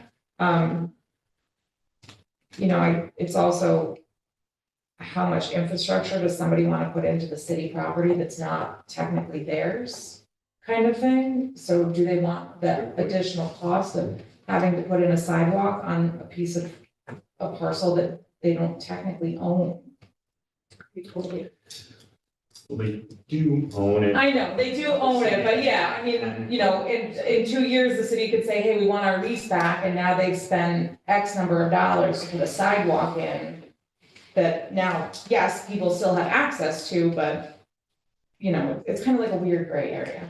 So I don't have a problem with striping, or if that's the way we're gonna go. Chuck, Burns, Kyra? Do you have a preference? Like, I'm not required to pay. I guess I was under the impression that that would be something that the city would do, but you brought up a great point. I'd like to do without the sidewalk, if we're able to do, the delineation with, by striping and making space within the landscaping area, if possible. I could see sidewalk on the boulevard side for sure, yeah, it would look nicer. but the south wall side is. Yeah, this tip here, I'm fine with doing that. We had talked about making that, so that it extends to one, crosswalk. I'm fine with that, but it's gonna cost a lot of money to do it down the south wall side. And, I'm a small business owner, we're family owned and, we're not a big company, so it'd be tough for us. I don't have a problem with the striping. Because it's all blacked out now anyway. And you go further down the road in all that property there, the houses all have their lawns, they have whatever going down. So I don't see why she owns the property. Okay, so she should be able to park a car on it if she wants to. I'm not talking about the zone, I understand the zone. But if she runs the striping down there at the sidewalk, I don't know, maybe the lines going across so the cars don't park. But you go across the street on the same thing, but the liquor store is, they park on there. So, You're a stripe? I don't think they have anything across the street. I think it's just open for the cars to pull in there, run in there. Liquor Street side? Oh, yeah, there's no striping, there's no striping. No, there's. There's nothing, yeah. So looking at the right of way on this, pretty much everything on South Wall, everyone is parking. In the right of way.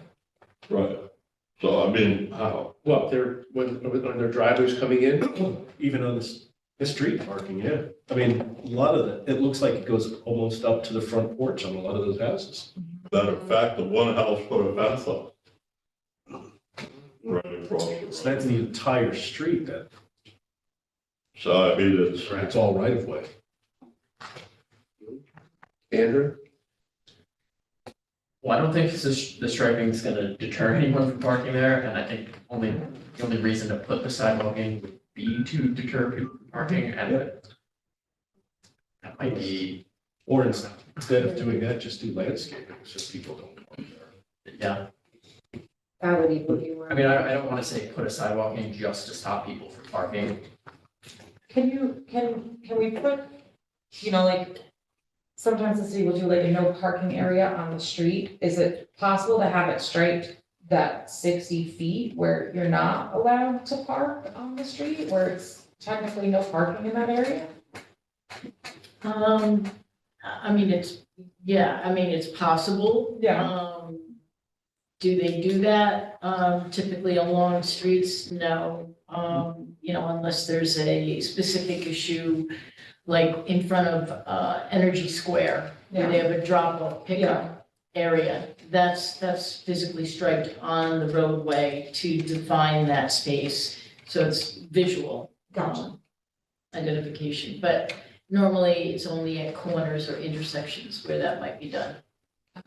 I just know going down Broadway where the bike lane is, there's lots of areas that are striped and you're not supposed to park there, they're just parking I think spaces. a lot of them are, I think a lot of them are for, they're Yeah, bus stops yeah, but as well. everyone just parks there. Yeah. Mhm. So do your sidewalk or striping this? I mean, I guess I don't really, is the point to stop people from parking or is the point to have some? It's to have a place for people if they need to walk, like south walk from. I guess if the intention is to have it be for people to walk, I would say sidewalk. Well, we have more stripes than sidewalks here, so. Hmm? So the consensus of the board is for striping. To delineate that area over there, okay? To talk numbers. Yeah, so, I want to acknowledge the comments from the public about, we shouldn't be allowing more cars to park on site than what is currently allowed. I get it, but my response to that is, by allowing more cars to park on site, you're taking more cars off that would normally park in the street. Yeah. I know, and I agree with you that there's gonna be an initial, there's gonna be a lot of people there, and I wanted to tell you that I'm glad you chose Kingston as, as a place to start this business of yours and, or having another addition to your business, so I applaud you for that. But yeah, there's gonna be an initial, onslaught of people coming here from all over. And I just think I'm not inclined to go with 13, but I'm more comfortable with 10. I do, and I want to emphasize that I do think that allowing more cars on site will take additional cars off the street. So that's my feeling. Again, my concerns are site distance, as Sue mentioned before. The traffic flow in and out has been clearly identified, and the angling of the parking helps in that respect. We talked about pedestrian safety and also the connectivity to the Empire Trail. That's been addressed as well. So, Do want to just note that when looking at waivers, this is what they call a defined waiver under the form-based code. So there is, you do need to make findings and you do need to articulate how you believe this is a unique site and the specific use circumstances as part of any finding that you ultimately make. The staff notes also give you the definition of major waiver. So read through that first, so that you can affirmatively say whether or not the overall intent of the transect zone is realized and is not impacted if you so grant a waiver. So you need to look at those aspects as well. I also want to point out that this is, when you issue a waiver, it's particular to a specific plan. It is not, you're not setting a precedent. This would not be carried forward to another user. So you have to understand that as well. And the license obviously would be a consideration.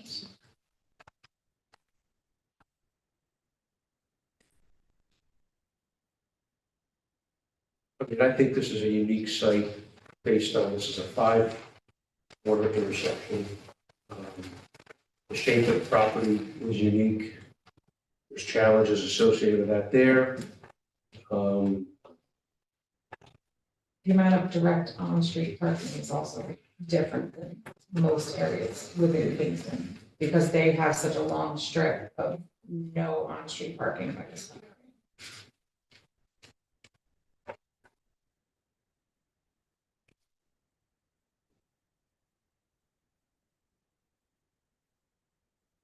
I feel like it's a safety issue.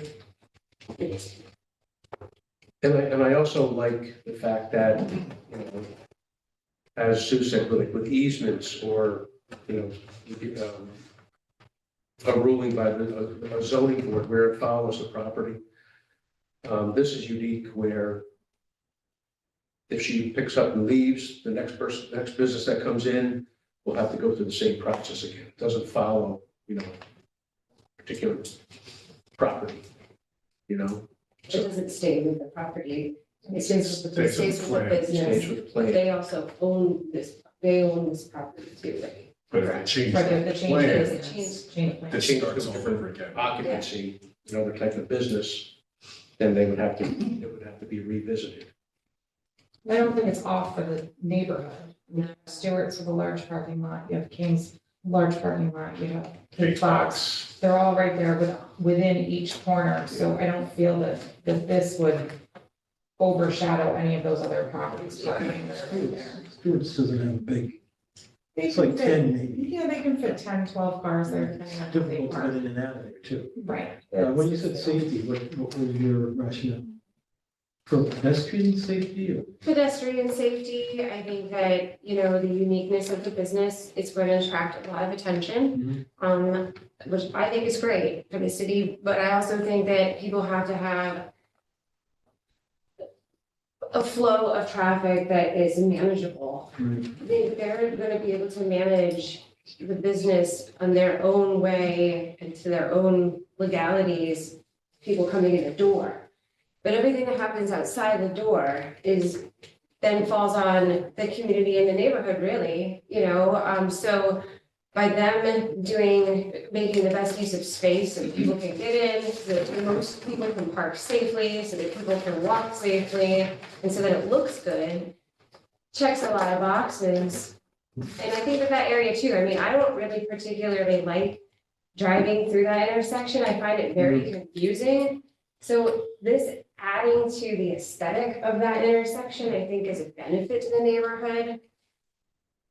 Visually, it's confusing. I mean, for the driver. So, yeah, there's gonna be a lot of pedestrians and bikers heading to this space. I think the green space at the tip is great. Yeah. The continuation of the trail across the tip. Yeah. Then removing those two upper left-hand corner spaces, because that would then put the parallel on south wall. That first space, rotate that 90 degrees, and there's your ADA space. And so that works for flow in and out. And then losing that hatched space at the end. And I think this is a good compromise. Because then you're not having cars back out on the wall. And the line of vision will be much better than they have Can 20 you pull cars up on that. the one that shows the actual picture? Yeah, the view of The street view.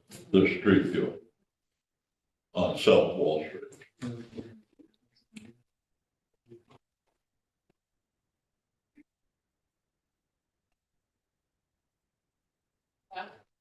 Okay, so we're discussing the walkway, but the guy's got a fence that's out to the street. So they have to walk out the street and go around that way. Can we get a closer look on that, see just how close to the street that is? You want to go down to the That fence? fence. Yeah, if I go down there, it's an older view. That was.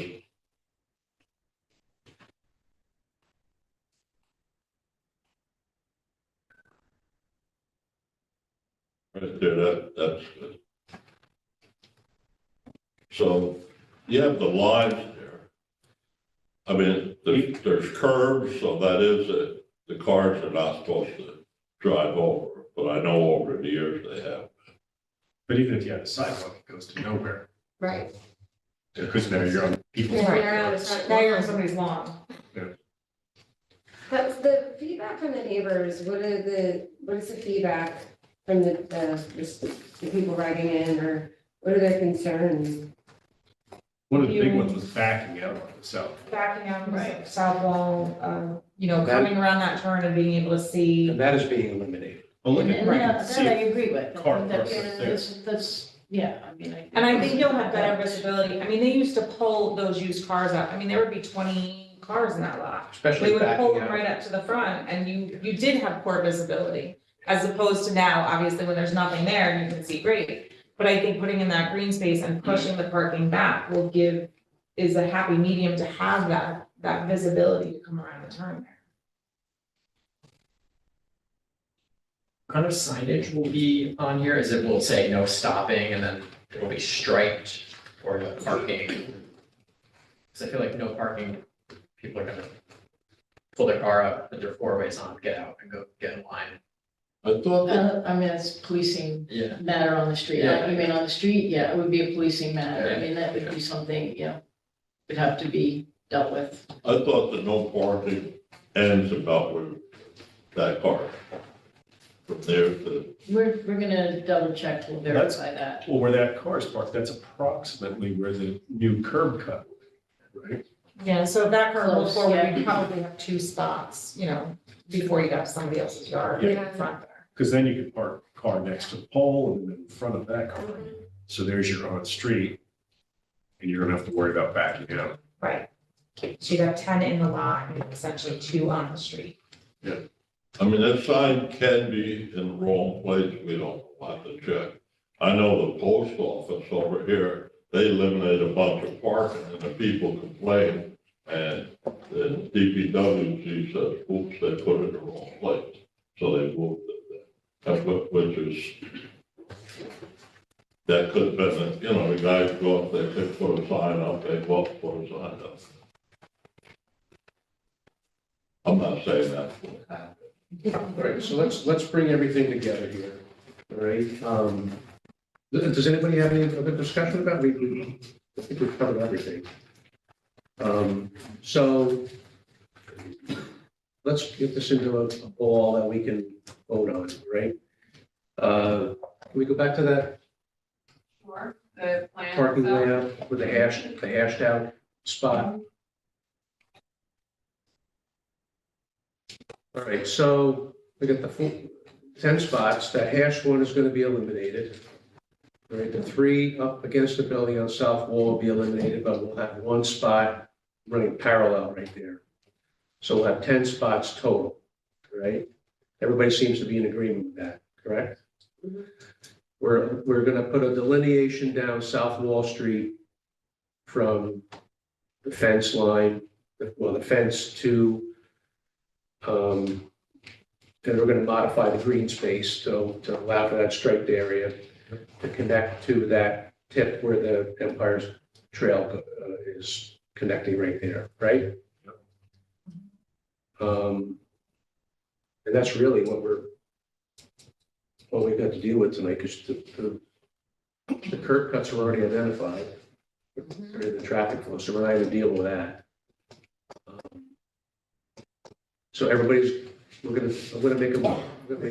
So one quick question. Yeah, The curb cut on the South Wall Street side, yeah. you weren't gonna strike that. Well, the striping's gonna go past where that curb, there's gonna be curbing, and then you got the break where traffic flows out, then you got a short piece of curbing right there, right? To show where, right? And the striping's gonna go to the right of that. Sarah? But the striping will go the whole way, even across the area where cars are coming out to keep people from parking there and Right. pedestrians know that. Yes. Yes. Okay. Good.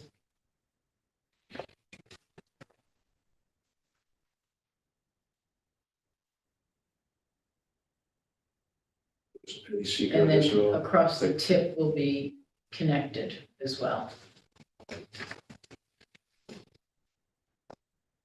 That will be a concrete or Yeah, a, that will be, whatever. that'll be carried, the walk will be carried whatever over and substrate. around, Yeah, right? yep. Yep, So that has to be part of this as well.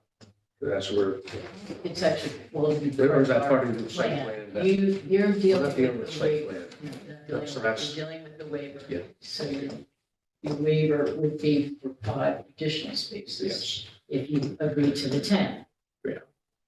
And the city can take care of it with their licensing agreement to include the striping part. That would be part of that. Yeah, we can. Okay. And your waiver would be conditional on, for the 10, conditional on that. And conditional to the city Right. entering into an agreement with it, yes. Okay. So we're only dealing with the 10 versus 13 right now. Right. Okay. So will the 2 additional be on the city's right of way? I'm sorry. The 2 additional, the 2 additional to the 8 that's on her property, would that be on the city's right? Right. So we have to do seeker on this too? Take 2. Okay, then you just take, you still have to mention that in the. Yes. Okay. All right, so we're done with discussion? Okay.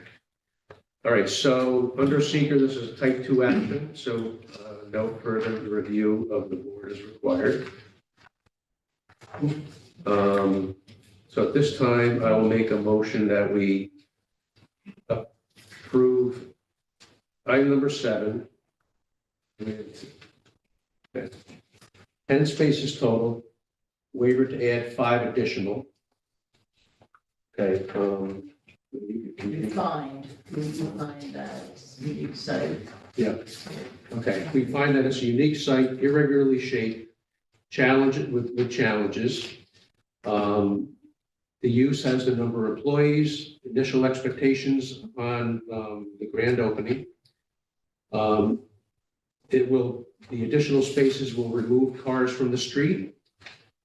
Site distance was discussed, and removing obstacles from the corner will improve that. Traffic flow one way through the site increases the safety. And the licensing agreement with the city of Kingston is a condition of approval. And it will provide pedestrian safety with extended pathway. And that was along South Wall Street, correct, in the tip of the property. So that is a motion. Question on the motion. We're talking South Wall Street. Pardon? We're talking on South Wall Street. First No, let's get a second on the motion before we have a discussion. on the motion and then discussion Do I have a second on the motion? Second? by Sage. Yeah. Okay, so now Okay, discussion. go ahead, Chuck. Why do they have to get licensed to park a car on that property? I thought the right of way Because was it's just not of in the the- city, they could take the whole piece of property back. Okay? Or if they have to run a utility or infrastructure or something under there that's available for them. You're not putting a house on it or anything. I don't understand that. Could that be? Yeah, I can explain. So basically, any kind of use, so the city does have the right to the use of that part of the property. So anytime somebody's parking a vehicle on that, they're obstructing the city's right to that use, okay? Just like they pointed out, there's a fence there that's obstructing the city's right to that use as well. So one of the primary reasons for this is if people are utilizing the city's right of way, cars are going there, without a license, if somebody gets into an accident or there's damage to the vehicle or other stuff, the city may be potentially brought involved. But whereas if we allow that use by allowing them to then block the right of way in a licensing agreement, and in exchange, they're then responsible for that use that they are now exercising over the city's right of way. So absent that, the city is not going to allow parking on their right of way. So, and you guys can't tell them that they can create parking on the city's right of way.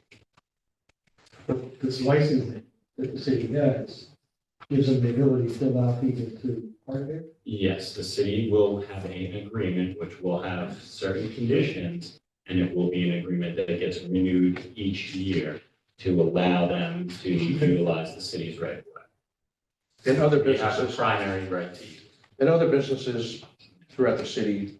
There are other similar types of agreements for the city's right of way. There are also in other circumstances easements over the city's right of way, where, a structure or something else was granted an easement. Okay, good question. Any other questions on the motion? Okay, all in favor? Aye. Opposed? Carried. Good luck. Thank you. I appreciate it so much.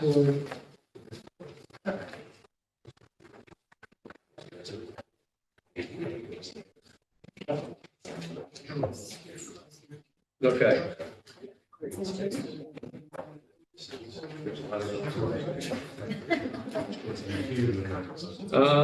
Still under new business.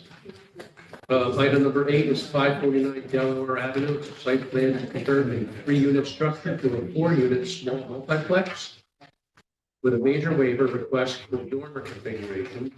Section block and lot is 56.35-4-1. Seeker determination, transect zone T4 and Ward 7. Daniel Venture is the applicant owner. Welcome, sir. Thank you very much. Are you Daniel Venture? I am. Welcome. Okay, so this is on the small dead end section of Delaware Avenue. It used to- Yes, it's the last property. All right, so we're going to show some pictures up on here, and why don't you tell us what your plans are? I think we're going to show pictures. So while she's doing that, why don't you give us a narrative overview of what you... Basically, right now, the property has 3 apartments. It has been partially burned, and I had to replace mostly of the roof. I decided to add an extra apartment on the roof space. Okay. I believe that as of right, we can go up to 5 feet. And I asked to be an extra 2 feet, which is to be 7 feet on only one side of the building, the side that looks at the highway. And and this side, right over here, will be the other houses. So this, I'm allowed to do, let's say, this roof line up to here. And what that will happen, in the dormer, it will be okay, but on this area, there is not much light coming into the places. I have a kitchen here that will not have very much, but a very narrow window above the counters. And the extra 2 feet will absolutely make this place magnificent because we have a straight line with the existing building. So I think that aesthetically makes a lot more sense. Okay. I'm just gonna show you the place now, so you know where it is. Yeah, okay, so it's the blue house Yeah. that we're talking about.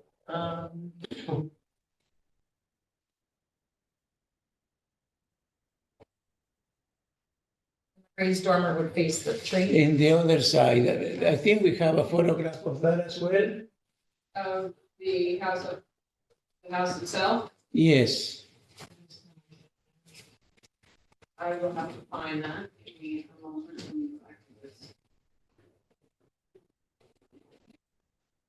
How long has this been vacant, Daniel?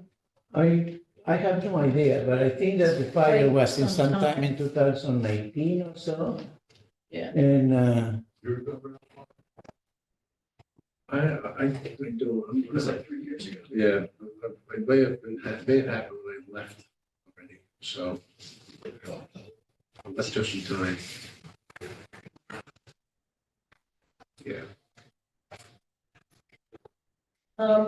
Daniel, for the structure along the back side, the tiered decks and staircase, have you done any subsurface soil testing at all to determine that there's suitable base for you to build that on? yeah, but right now, right on that, on the back side, which it will be right here, the lane goes like that, and there is a very, very strong retaining wall here, so I did not did any checks, but basically I feel that this is, I can support those decks with no much problem. If I needed to, I can even support them this way.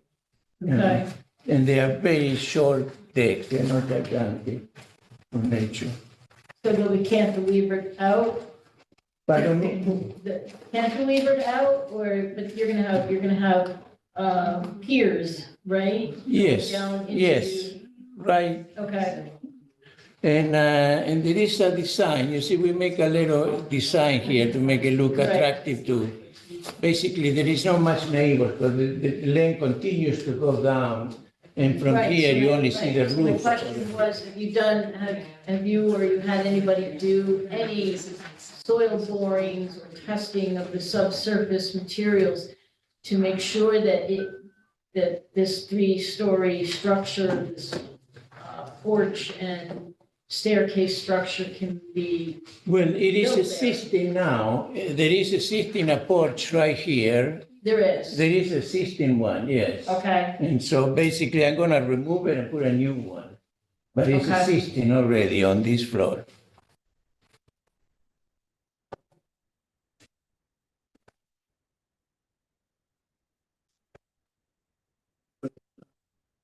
Susan, you were saying that there's a post that supports the porch off the back. Yes, Cantilever is where it's built in Yeah. inside the in other house. words, right now existing, if we have a photograph, I don't know if I have a photograph, but this is existing. I'm just gonna replace it because it is just badly made, basically, so this is already existing to see? So this one I'm gonna remove and I'm just gonna make a new. Yeah, that's not. This is the size of the house. And basically you do have a dormer there. So the only thing we do and basically is continue this a little bit up. Yeah, so visually looks fairly good. Yeah, I was asking the question up front because if they can get asked enough, then they might have a problem. Final signature. Mention that. There is with this application, so the board, in the staff notes, there is also a major waiver with this project. The dormer on the top floor, under the code, dormers are limited to 15-foot length. And also 50% of the facade. So this dormer exceeds that. By how much? Well, obviously, the 15 foot is exceeded, no, because it's the dormer runs almost the entire length of the building. Well, a couple of things. It's gonna add more light to the, Oh, I'm not saying it's bad, I'm just- Yeah. that's what the waiver is for. but I mean, we're gonna have to give Please. some reasons for, Right. if we do in fact grant the Findings. waiver. Yeah. I mean, for me, it's a good point, it's gonna add more light to the living space, and it's really only visible from the highway side. And we want more density, so there's your. Right, well, it's the only way really to provide living quarters on that level. So I don't either. I think it's a great reuse of the building and increasing the density. Not that it matters, was that the color you're gonna go with right there too?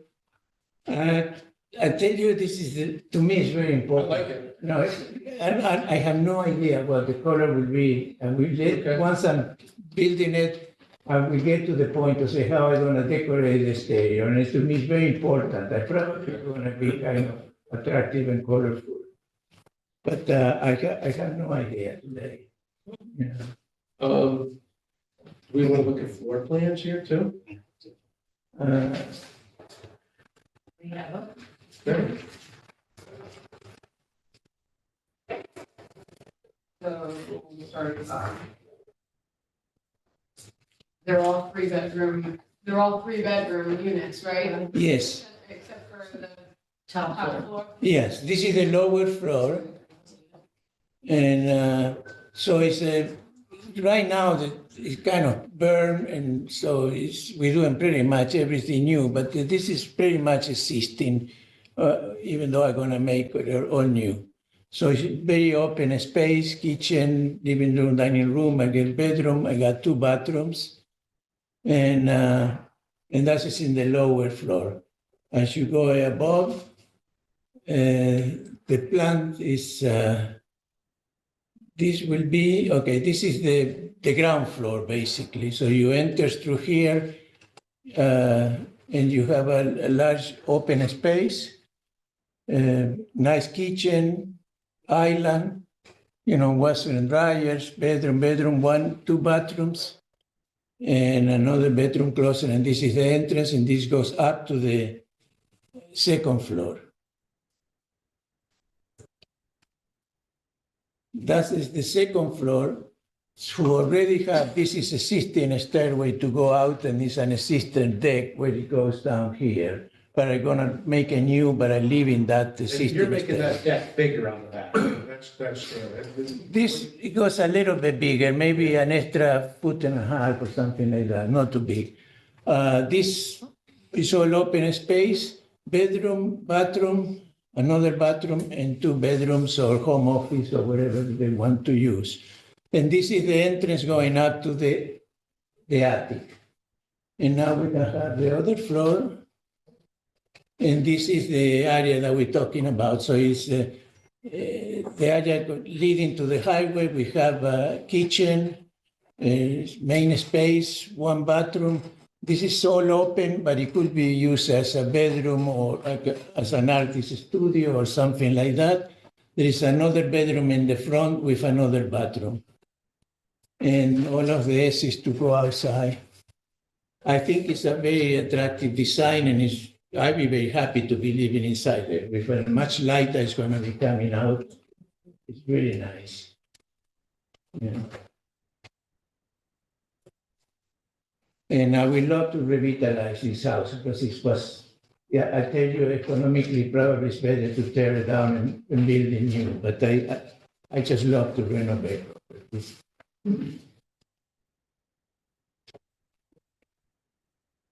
So looking at parking here, no parking requirements for the project, right? Right.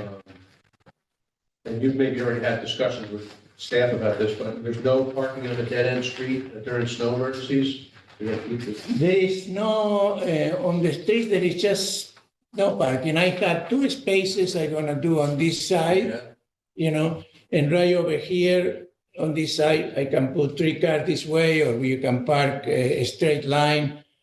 And you've got a retaining wall part going into somewhere? Well, it is, there is on my survey plan, it looks like some kind of retaining wall as I'm going down to the lower unit. Okay? And so on this side, I have a problem parking inside the property. There's a curb, not a curb cut right there? No, it's long. So you're gonna need a curb cut permit too, right? Yes. Yeah. You're gonna. Yeah, I don't know, but if I need it. No, you're gonna need you'll have to get in touch with DPW to get a curb cut, Okay, it's all right. so. Yeah. And those cars actually, for some reason, they appear there, but basically this is gonna be right around here, these cars. You know, it's just for some reason, I don't know, in this plan, and I wanted to change the plan, but they told me it's okay, it's not a problem, so I leave them there. Daniel, how do you intend to handle like refuse and recycling? Right now, I mean, city collection is the totes, they use the totes.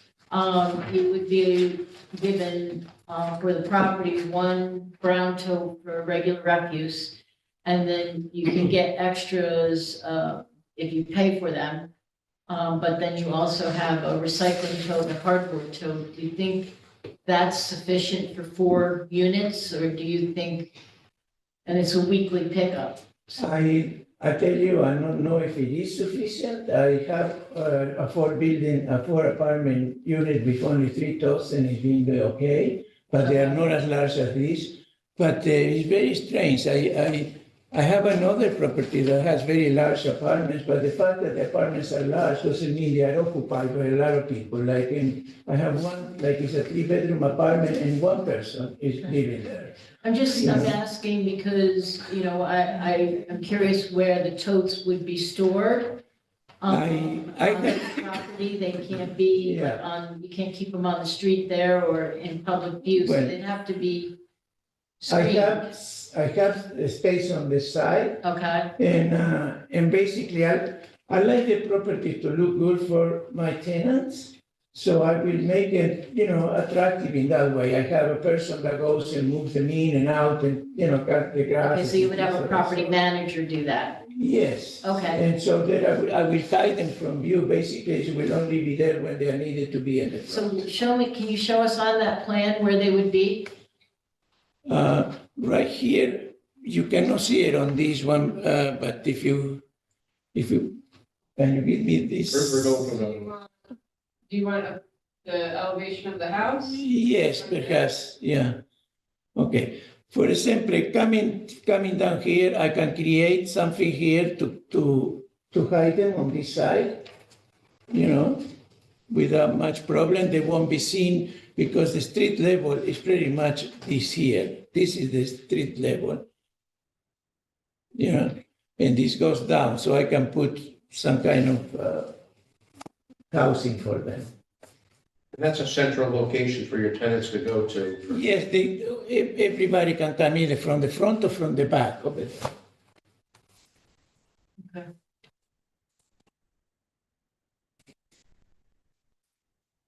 It's gonna look beautiful, I can tell you. That corner is really I'm nice. just trying to think of how they're gonna get up and down that slope. I mean, it's gonna be, because you're not gonna drag those totes up and down a staircase. No. This the person that this area here. Where is this? That's the back. I'm right here, I believe. Right, yes, I'm right here. So there is now some steps coming out, and there are about 4 or 5 steps to get all the way down. I can also deal with them on the storage area right before inside here, which is another area inside the building that people have access to. And you would need to screen them there. I don't know. I'll be honest with you, I wish to be more prepared for that, but I'm not. But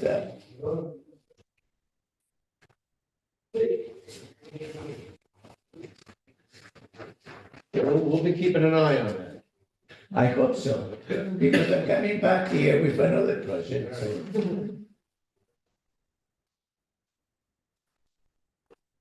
Anything else? You gotta talk about reasoning for the waiver. Well, I mean- looking at- So the parking.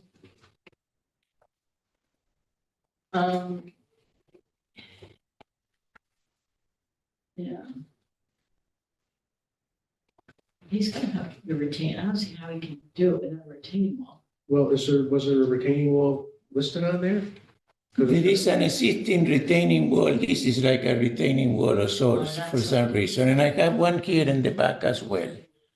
This is what is supporting the deck above. But you don't, that parking area is flat there, or you're not? Right over here, all of this is flat, and here as well. But I don't have any parking going that way. No, but where you are proposing those 2 parking spaces, That's flat. that's flat? Yes. There's no need for a retaining wall there? No. I have a little retaining wall already here at the end of So this. there is a wall there? There is a teeny wall, yes, right here. And that's the east side, that'll be the side you want to put the trash, right? Yes, that's the east side. Take bushes out. I have 20 feet here.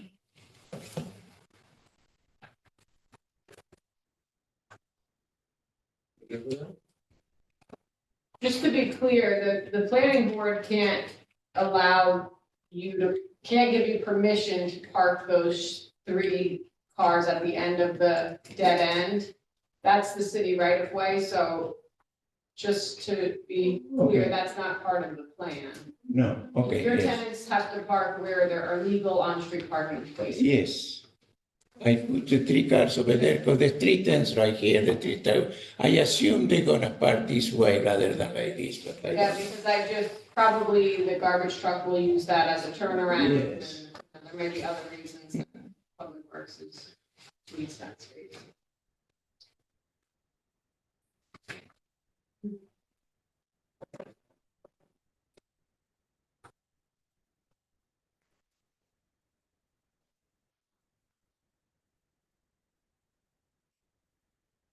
Can we articulate our reasoning for, okay.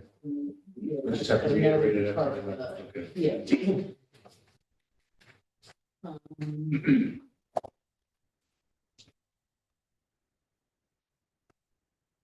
Okay.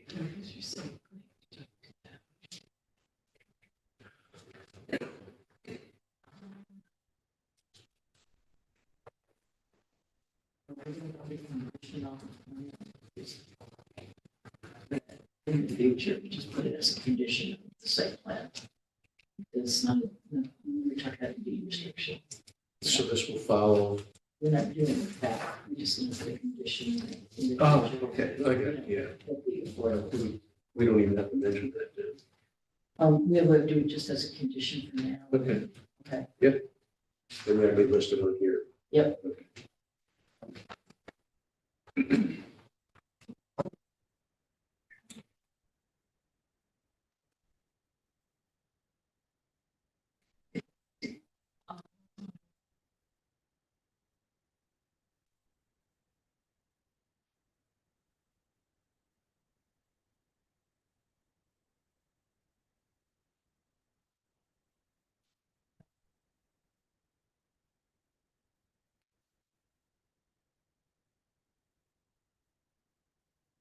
The stormwater will have to go through John.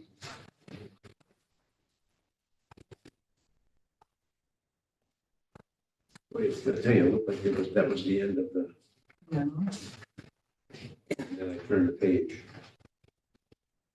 What kind of lighting are you putting? Are you doing any exterior lighting? I didn't see any specifications for any, site lighting, like even just, on the porches or, on the, side area entries?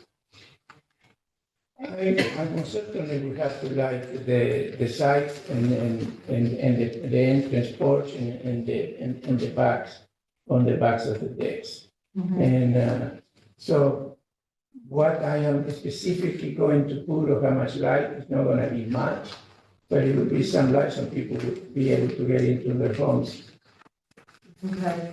without problem. You're gonna have to provide the location of your site lighting, like where you're gonna install any exterior fixtures and what their specifications are to us, all right? I will do it. Okay. We just don't want any light washing on other people's properties, Do not worry about that totally. I'm very concerned about that as well. Yes.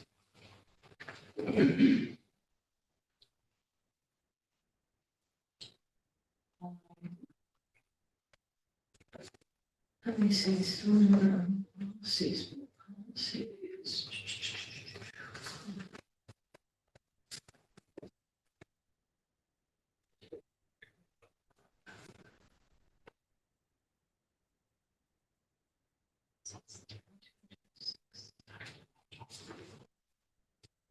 You got a Knox box on this? I was just thinking about that, you know, we're for 4 units there.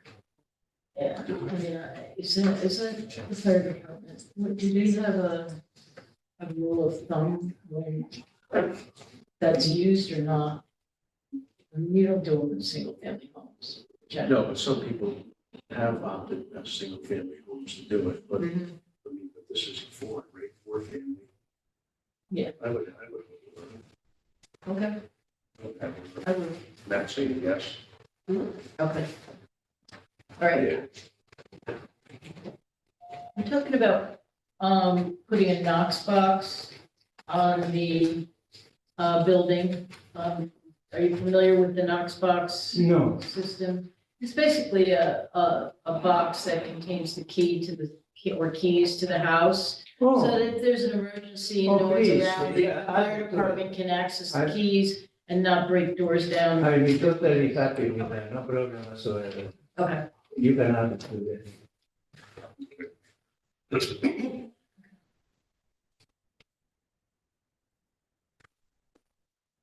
All right. Any other questions? Okay, so under seeker. So no listed action. Okay. Thank you. So this is an unlisted action. I have before me a short environmental assessment form staff has indicated in an order.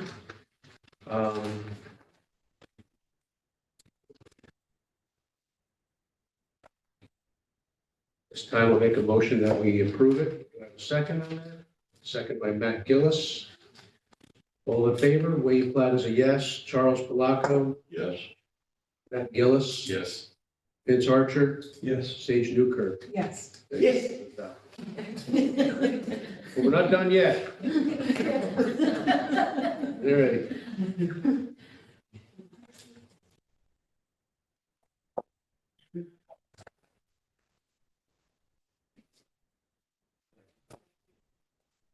All right.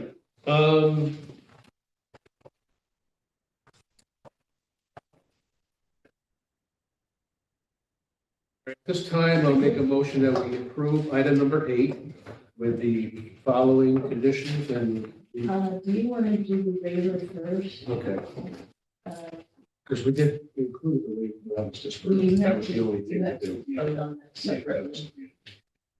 So I know we articulated reasons why we thought the waiver should be granted. This has to do with dormer length. Our discussions says it conforms to the code in aesthetics, provides an increase in the density of use and provides natural light. And I also said that it's also on the side of the highway side of the building.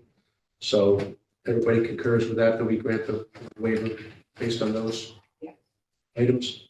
Okay. So is that a motion in a second? I didn't, this is all, we're still cutting our teeth on this, so I didn't know if that we needed a separate, this is almost like a parking waiver. All right, so I'll make a motion that we grant the major waiver based on what I just, our discussion that we had tonight. Do I have a second? I can't take you. All right. Sage has the second. Sorry about that. I wish I could. Anyway, all in favor? Aye. Opposed? Carried? All right. Thank you.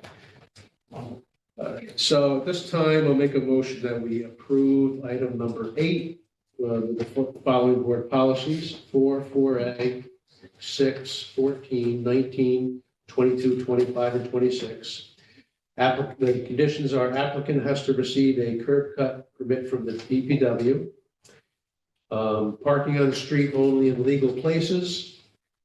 Refuse will be handled by totes. They will be screened, and the applicant will provide staff with details of that.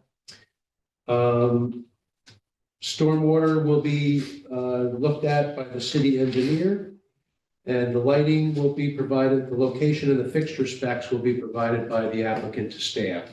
And can you just articulate what we're doing here with the, does that be put into? Just that there is a condition that should the project go forward and you seek additional units in the building over 6, the affordable housing requirement will be instituted. But that's not happening right now, so that's just something to do to future self. Okay? So that's Yeah. All right, so that is a motion. Second on that, second by Matt Gillis. All in favor? Aye. Opposed? Carried. Okay, now hit it. All right. Thank you so very All right, much. thank you for your presentation. Good luck there. Thank you. Nice to see that building coming back to life. Me too. I wish you a beautiful evening. You too, You sir. too. Bye-bye. All right. You guys ready? All right. All right, moving on to item number 9 is 140-150 Boulevard and 66-92 Pettit Avenue. It's a site plan to construct 4 7-unit residential multiplexes with 2 major waiver requests for building height and exceeding the unit counts. So, those are to us potential. Okay. Section block and lot is 56.40-2-4 and 6, Transect Zone T3N, Ward 5, Park Ventures Corporation is the applicant owner. All right, can you state your names for the record, please? I'm Joe DeAngelis. Let's see it. My name is Qatar, last name is Elton Salma, I'm an engineer from Tourism Conway. My name is very easy to spell, so. You know who I am. Common spelling? Common spelling. Just to get everybody gets it quick. So just a brief. Okay. intro. Okay. So the site is an acre, 1.25 acres, currently vacant.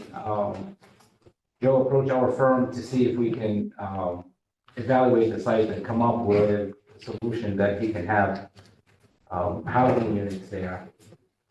No number in mind, but you know, he's aware of the city need of housing and wanted to get as many housing units as possible, but at the same time wanted to make sure that the site stays in a, wants a beautiful design, compact, serves the community, and at the same time looking for something that's just not more of a good quality all around material site. So going through it, we came up with which was second page. We used the multi. Sorry, you want to stand up? Yeah, we use the multi- Point, that'd be better. We used the multiplex, basically footprint that was already in the code, and came up with a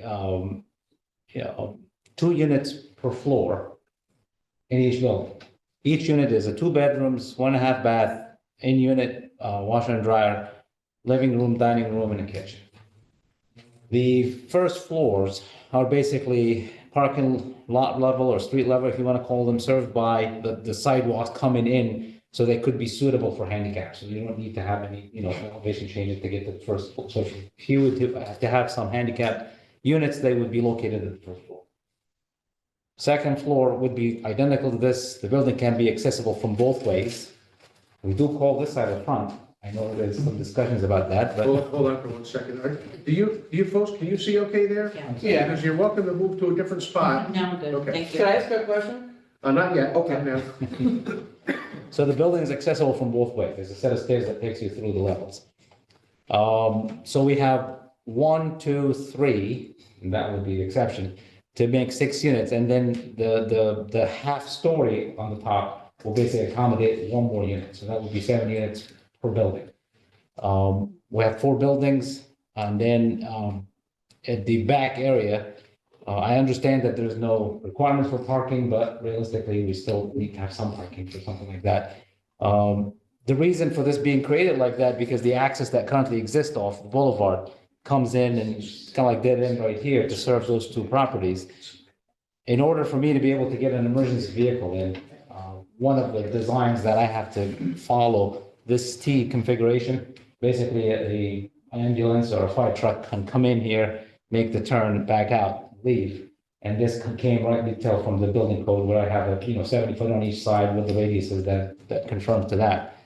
Having this configuration here allowed me to basically have blocks of parking that we can use, and 23 parking spaces. Not every unit would have a parking, but some units will have, again, we have more for pedestrian and bikes, so having at least almost 1 parking spaces per unit will help. The 2 handicap units or 2 handicap spaces on this side and 2 on the other side, in case we do turn some of these into handicap, so at least the units are accessible, that they have associated parking with it. I understand under the stretch code, we have to create some EV parking. Any of these will be like that. So we didn't exactly say where they are, but it is in the plan to have some EV parking. The units are served by sidewalks almost all the way around to serve it all the way in. The sidewalk does connect all the way to the boulevard. Having bike racks, we can locate them anyway closer to the building. We didn't pick exact location for that. There's a little bit of a green space here with a playground that was created at the end, at this end of the layout. And we had the dumpster enclosure on the other side. And again, this is, the refuse came as a question. It would be a private company basically to pick that up. Right now, general landscaping is being proposed. The difference in grade between the neighboring and this site is almost close to 15 feet. So we are proposing a large retaining wall to be able to carve this and not to mess with the neighboring property. The driveway or the curb cut coming in will stay the same. We're not gonna do anything with that other than just make it wider. This is a 24-foot two-way entrance, which we accommodated two-way traffic. There's existing gas line that's currently running the way we have it. Joe's in the process of talking to Central Hudson to relocate the gas line. I got in touch with the city engineer, got a little bit of a mapping about the sewer line. I believe there's an existing manhole right there, and it's a dead end. So this is where the sewer ends. We have the opportunity to relocate this anywhere we want it because we're going to be tying into it and rerun it again to Pitt Avenue. So we should be able to do that same thing with the water. We still don't know where the water line is, but we're looking. So how are you planning on running the sewer line? Right now, the sewer manhole's right there. Right, and it So, dead ends from. This is the dead end, according to the map that I got. So if we have to either relocate it, put it right here, run laterals, collect it back and tie it, we have the opportunity to do this. This is basically where the line ends. Nothing Where does after the that. line presently run? From the maps that I got, let's see, Kind of runs up to the boulevard? it comes right here and ends here. Oh, it makes an angle. Yes, if that Okay. map by VNL is accurate, it's a pretty old map. We're still trying to process of identifying where that ends. And that's all gravity. It's all gravity. Water line, we're still trying to get that located. Okay. So folks, this is not going to be an exchange tonight between the public and doesn't need to have a public hearing. We're going to discuss, that tonight, whether that's going to. I'm just curious about where, because we live off Klingberg, and I'm curious, is the cut gonna be up on the boulevard, or is it gonna be off of the Klingberg Pettit Avenue? Boulevard. So the entrance that the guy made into is not gonna be part of that? No. So, but if there's any future concerns, this is not the only meeting we're going to have about this. Certainly attend those meetings, and anything concerns you have, if we don't have a public hearing on it, could certainly be addressed to as part of public comment to to the planning office. So Thank I just didn't want to mean any disrespect for you tonight. Just one of our neighbors. I'm right there too. Okay. Just off the thing.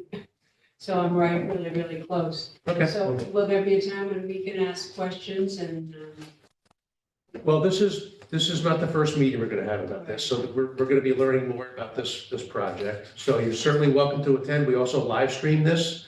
So if there's any questions that you may have in the future, you can certainly, like I said, address your questions and comments to the planning office, okay? And that could be done. You can check that out on the website. can I just ask one question? Um, How many apartments are there? 28 are proposed right now, 28 in 4 buildings, all 2 bedrooms. All of the materials that we get submitted by an applicant are posted on the website. So you're welcome to review all the site plans, his application, the narratives, the environmental forms, any additional information that comes forward as the project progresses. Certainly will also be uploaded to the website. So I would encourage people to look at that. If you have difficulty, people can always come into the office as well and look at the files. We will make hard copies available. And staff is there to answer questions also. A couple things tonight that we have put into the notes. I know that there had been some questions about Pettit Avenue. It was one that we raised a while ago when this project first came to us at staff level. That paper street is actually not a paper street. The applicant went back and did a lot of research, submitted their research to the city of Kingston, to the city engineer and the corporation council. And Pettit Avenue is in fact not owned by the city in this area. It is privately owned. Is that what you're identifying? But it's currently, it shows Pettit Avenue Extension? Is that how it's listed right on a street sign? It actually doesn't follow where the street sign is really where this current roadway kind of comes down. Okay. But if you looked at the tax maps, it would basically run pretty much straight across in front of the buildings. And that's what you just showed and you. Yes, that's on the. All right. So they do have ownership of that. So that was one thing we asked for them to clear up before they even submitted, which was done. All right, so I want to make sure everyone's aware of that. There is a list of required submissions that's in your staff notes as well. I want you to go through those tonight. If there's any, are you requesting waivers of any of that information? You've been given a copy of the notes as well. So are you asking for waivers of any of that required information? It's pretty standard material. Well, that's the point. I think the piece that we really need to understand, I mean, we went through all the notes that were given. Yep. Everything that you provided there that is the normal way of actually planning the project. The only issue we're having is that to be able to plan the buildings, the lighting, and all the details that have been asked for, I think it all gets triggered by the 2 waivers that we are asking for. Are we going to be able to have, 3.5 stories, 7 units for an each building or not? And that dictates what's the next step for us design wise. Right. So it's just one of those, situations where Moving forward. I just wanted to ask, so there are no waivers, so we really don't need to go through that list. Yeah. All of those materials will be provided. We want to talk about waivers now. We can do that. I also wanted the board to talk about whether or not you want to hold a public hearing.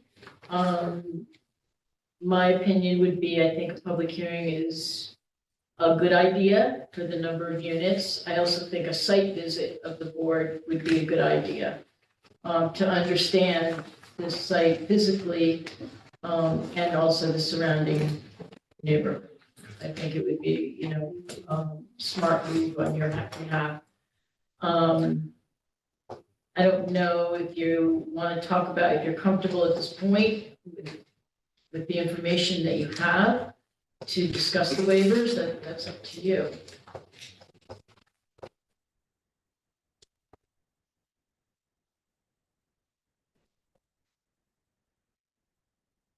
Be able to require an increase in affordable or workforce housing to allow additional units beyond the 6?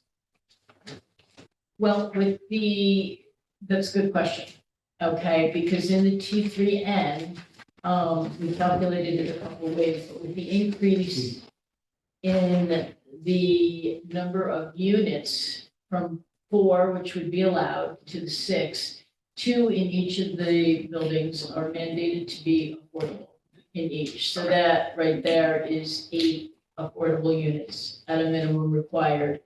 And then they're also looking for extra height so that they can get the 7th unit in each building. And that can be considered as requiring more affordable or possibly workforce housing. I mean, also how the aesthetics part of it looks. It's far enough off of the boulevard where, Well, that brings up an interesting point because the form-based code theoretically brings things to the street.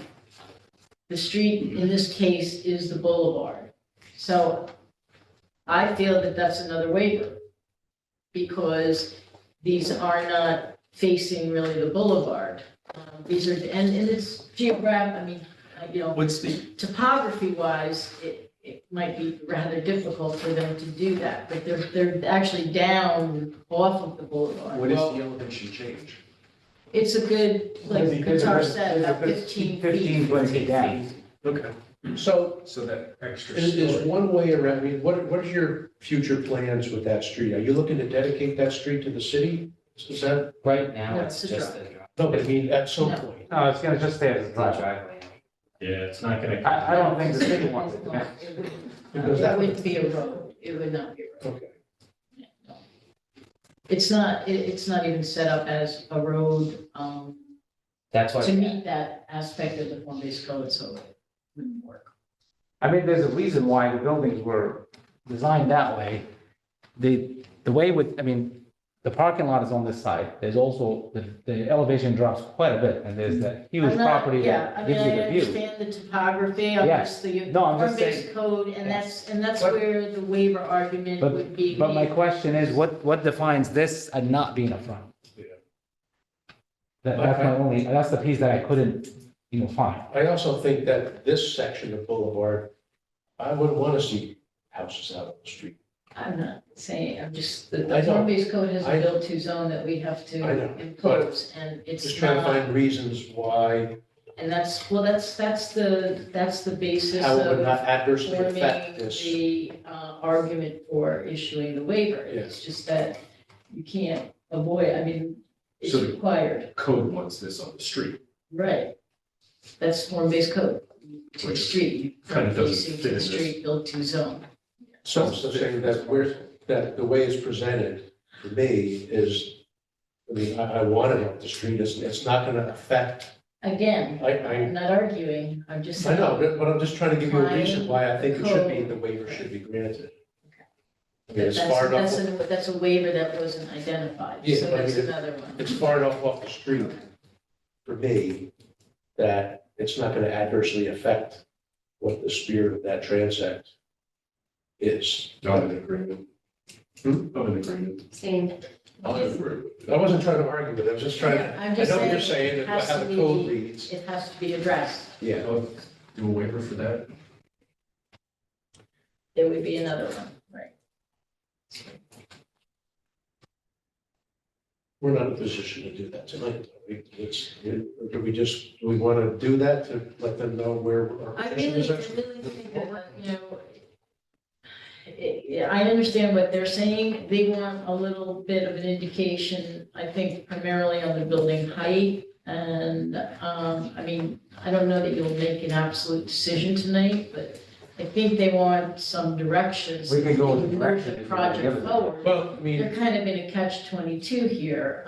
You know, how far do they advance the project and expend energy doing something that might not get the waivers for the height, the number of units per building, because you want that 7th unit. And then, you know, this new waiver that we're identifying.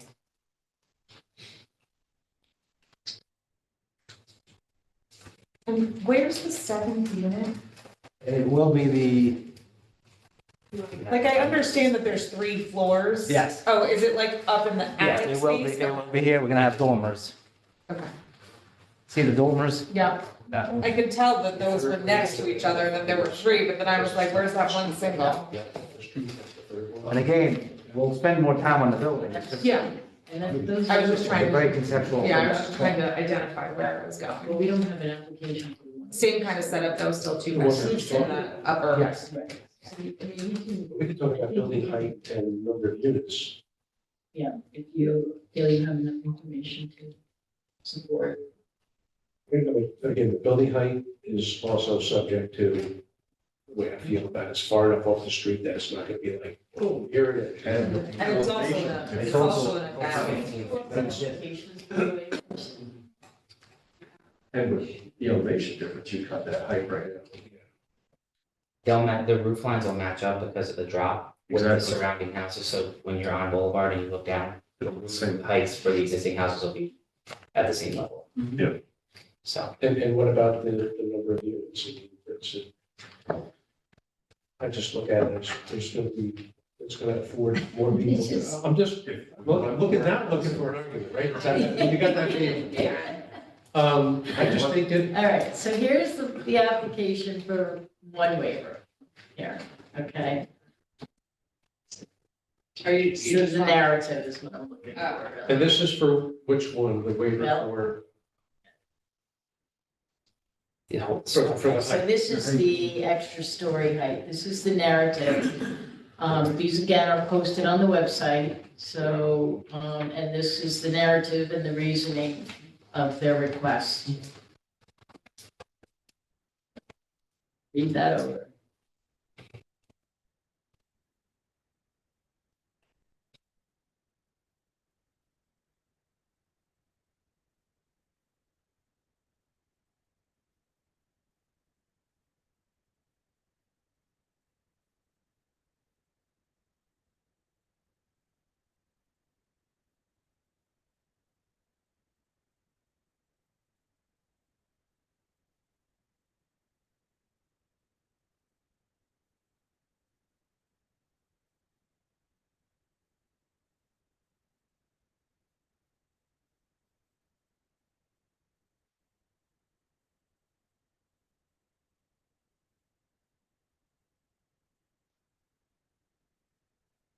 Questions? They make good points.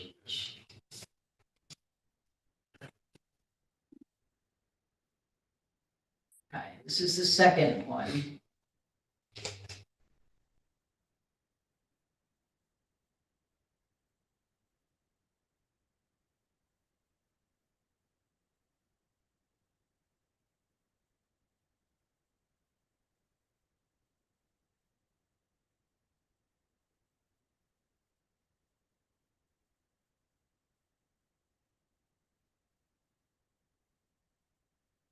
The objective is affordable housing, and I think that this is, And they're throwing in net zero too. and I think. Well, the stretch, the stretch code also gonna push us to a lot. It's all part of the equation.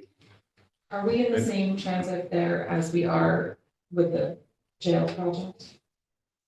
Are we all in the same neighborhood? But that was, Golden that Village. was under the Yeah. old code. No, I know, I just wondered if we were still in the same neighborhood. It's right across the street. Yeah, I mean, I live right there, but I didn't know if it changed zones between here and where that's gonna be. I think it's a different zone. Is it a different zone? Special district. That's, I wasn't sure. With this, it's density, we want more housing. They're doing mixed use, so there's affordable and market rate. It's, Don't talk to me, talk to each other. everyone's here. So, I mean, this covers everything, and it's, if there are folks here that are wanting to build it, we have to help them. Yeah, and the flow of everything that was considered, the access, The height elevation is gonna be negated because of the elevation change. Yep. So, I mean, I have no issues granting these waivers. I mean, do we want to tie any additional workforce housing in with it? Because that's what allows you to add more units and add more height. If we're going beyond that, do we want to consider that? how many spaces of the existing proposal are for affordable housing? You're gonna have eight. Yeah. 80 is required based on the 6 in each Based on the building, and then land. the 7th in with the additional height, the 7th you can require additional. If you don't grant the waiver, he's required to provide a 3. Right? Yeah, it was Yes. 1.2 rounded down to If- 3.8 If rounded you up. grant the waiver, then he is required to provide 8. So we're The waiver increasing. for height. Well, the way you can, no. The waiver is asking to go from 6 You're to allowed in this transect, each a small multiplex, which is what this is allowed 4 units per building. Mhm. You can increase that density to 6 units per building, but 2 of those units have to be affordable. Okay? That doesn't So require a that's waiver. not a waiver, okay? You are looking for the waiver here for the additional height, the story height, and that will also allow for an increase in the affordable. I thought because we're not in the T3 and O, right? We cannot. T3 and O. You're right. Yeah, I thought we're in the T3N, which there is no 6 units, If you were in 2, 3, and O, I think you're right. I think. I'm new to this. Let's see.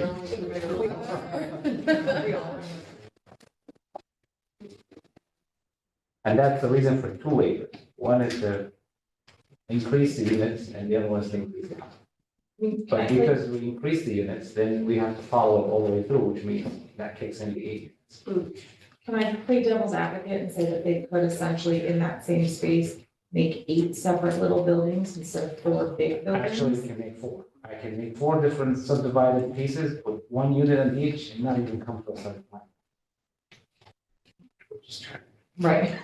Yeah, no, I know, and that's what I'm saying, like, I don't have a problem with the extra units, I guess, or with the extra height, because realistically, they could take this property and just Cut it. Yeah. and break it up into whatever they wanted to, and put it out there, without even asking our permission. Yes, we can do 16 units, 1 on each lot, not come to the plan. Right. That's true. I like this option. Right, so I mean, for me, this seems like it seems like we're all playing fairly here to say yay or nay, as opposed to them just going in and doing as they please. And this is that little, you have to understand, this piece of this is a business decision, otherwise we're all making. Correct.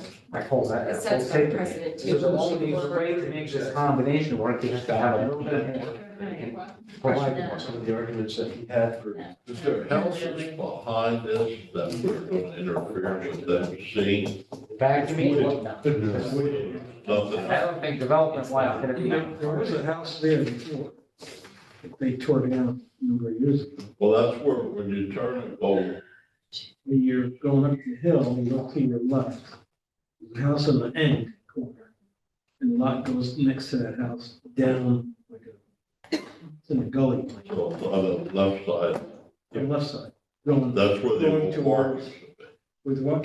used to be the park there, Barn on the boulevard. Loudon, yeah, it's still there, the Loudon Park. Yeah. It's behind, it borders that side of it. With a deck zone. Well. I didn't know there was a park back there, I just knew that. Oh, There was a house down in the back. That hasn't been used in probably Mhm. 35 years, 40 years. Because there was, that's why the water and sewer system was there. And you can just. Yeah. And then they had there.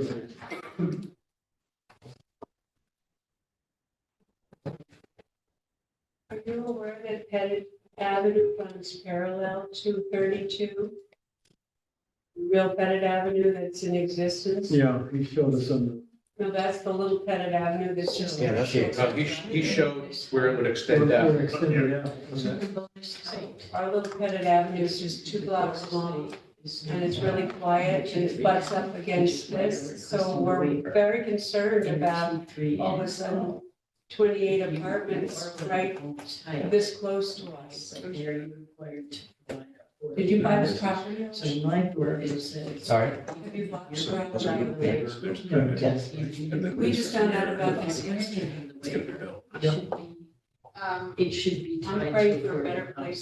Like in the T3 NO, he could do bonus heights, okay, but he'd have to provide for it. So he's not allowed it. He's not allowed bonus height.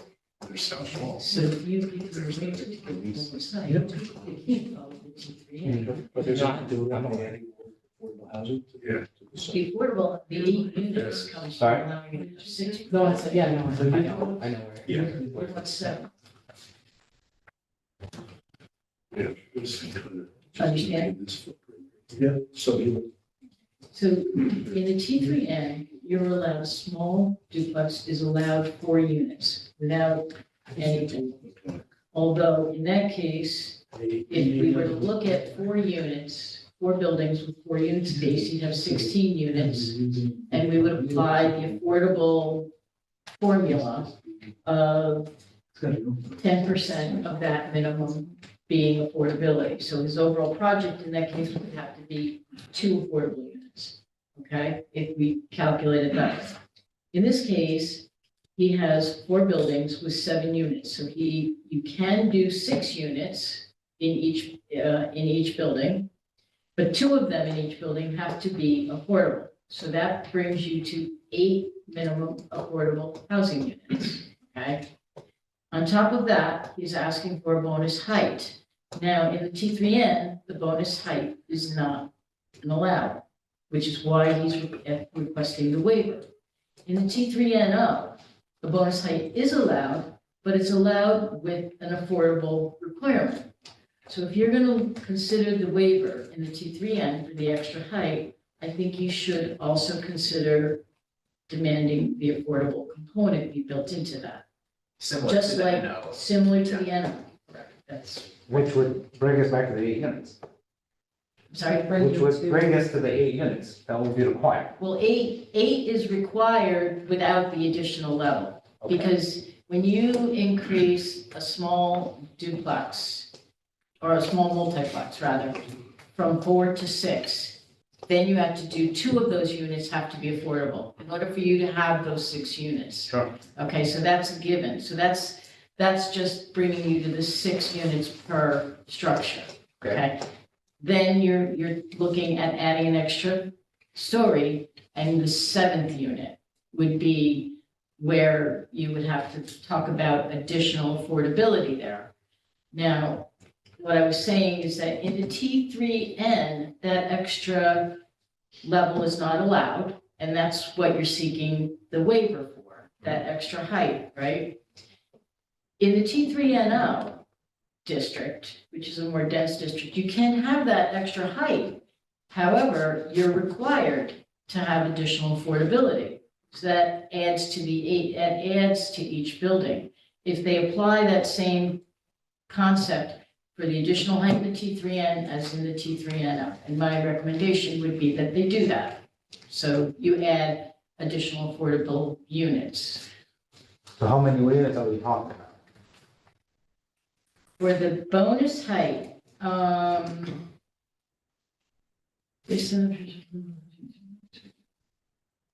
basically up to gross floor area equal or greater to 50% of each additional story.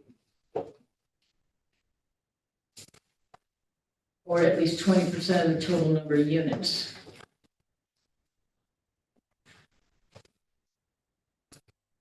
So, I mean, if your additional story is just 1 unit, it would have to be the unit. Okay, when you say Unless, or yeah, 20% of the total, Yes, or so- 20% of the total building. Of the whole complex or of that building? I think you have to do it by building. Yeah, but that would be 20% of a unit. And if we take a 28, I'm just curious, times 0.2, that's 6. Yeah, I'm not getting the point now. I thought that we're gonna go to 7 and each unit will have 2, based on that we already hit the 6 max. Well, Which yeah, would give us 8. that's only to get you to 6. Yes. Okay, so you're asking for a 7th unit, so you're asking for that extra unit and that extra height. So my question is, if I have 4 buildings, 4 halves in them, half stories in them, so that's 4. If I take 20 or even 20%, that's 1 more unit. So if I go to 9 units, that should cover that.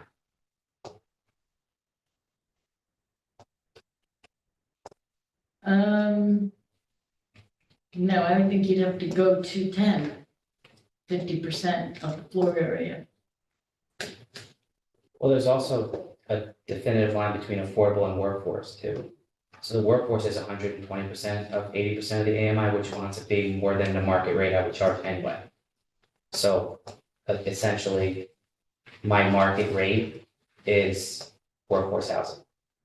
The part where I can be at 80% or of the AMI for the affordable housing, that's where you go below the market area rental rate. So those 8 units at the affordable rate, which is 80% of the AMI, I have 8 of those. So essentially the rest, the remaining ones will be market rate or workforce, pursuant to the code of the 120% of the AMI for workforce, for financial, like for rental caps. So you're saying that 8 of the units you would do affordable and the balance would be workforce? It would be workforce because what I'm charging or what I'm prospective rent, it will not exceed, it's actually essentially $11 below what the 120% of the AMI is. 120% of the 80% of the AMI, which was the So final workforce. 100% of your project is going to be either affordable or workforce? Well, when you do the AMI calculations, that's what I came up with. So essentially, Okay, that's what I'm asking. workforce housing is above what I'm even charging for what I'm looking to, Okay. seek for the rental. I mean, The 8 units that we're talking about, those will be the affordable section, which would be below that. So I have those figures, but that's what it is below that. And 20 of, the 20 of them will be workforce? Well, they'll be, my market, it just so happens like the market rate that I would be seeking and the workforce are the same price. So. We're doing. It's 15, so you're saying 15 will be workforce? There's 28 units. There's 28 units, 20 will be market rate, but it just so happens that my market rate is workforce as well.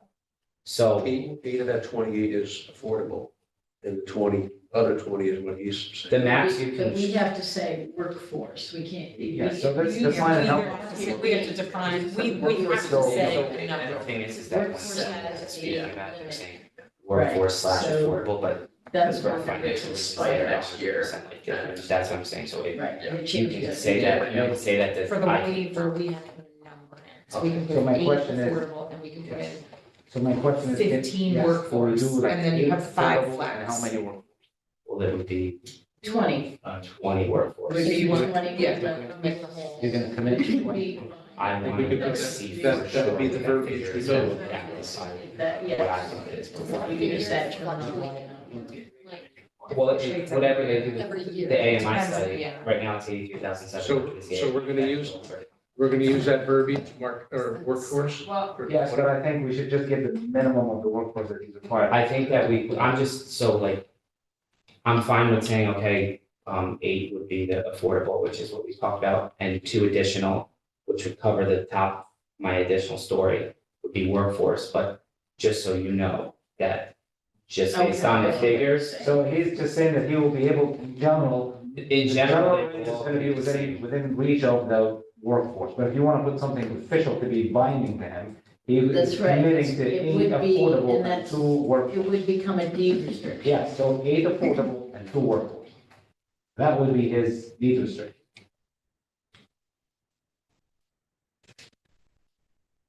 But that's why I was just saying, with the rent price that I was looking for anyway, it happens to be $11 less than what I would be allowed to charge on Yes, this. that's just because you're running the show. Well, Somebody what, else. I mean, what you do with the balance is. Well, I'm just that would saying be that, you, just so but you guys. For the purposes of the board granting the waiver, they need to define, you need to define the units and at what level they'll be made available. Whether they're affordable or workforce, and market rate are three different levels of, technically, of types of units. Two extra as a workforce. Agreed, doesn't, numbers don't change yearly, that's something that I think that would be fair enough to maintain on their end also. You know, as time goes on, those types of things change. So yes, the summit for the 28 units, commitment that client is going for is 8 affordable and 2 workforce. Based on granting the waiver.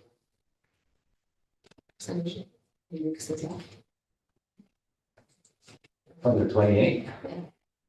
So it's about 30%. That's pretty much number when you look at Yeah, brand it's development. 35, for 36%. 18 workforce. Yeah. He would not be Yeah. restricted. He would be unrestricted. Come on. So I understand what you're saying, yeah. Yeah. So 20 units which are restricted, and 8 would be restricted. What I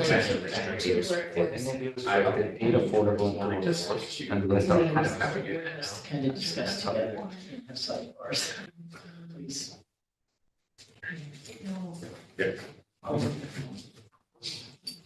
Yeah, I'm fine with the, Well, you want to go around the table? Let's do that.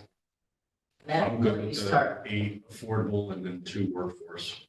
Okay, That comes out to, Vince, your thoughts? Yeah.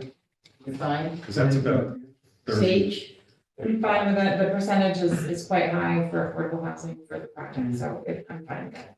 For the 8 affordable and 2 workforce. It's about 35%. Yeah, it's like 30% for affordable and almost 10% for workforce. Agreed, I think that we have to seriously consider welcoming projects like this, because it definitely adds to the community. And these do get dispersed throughout the project. They're not limited to one structure.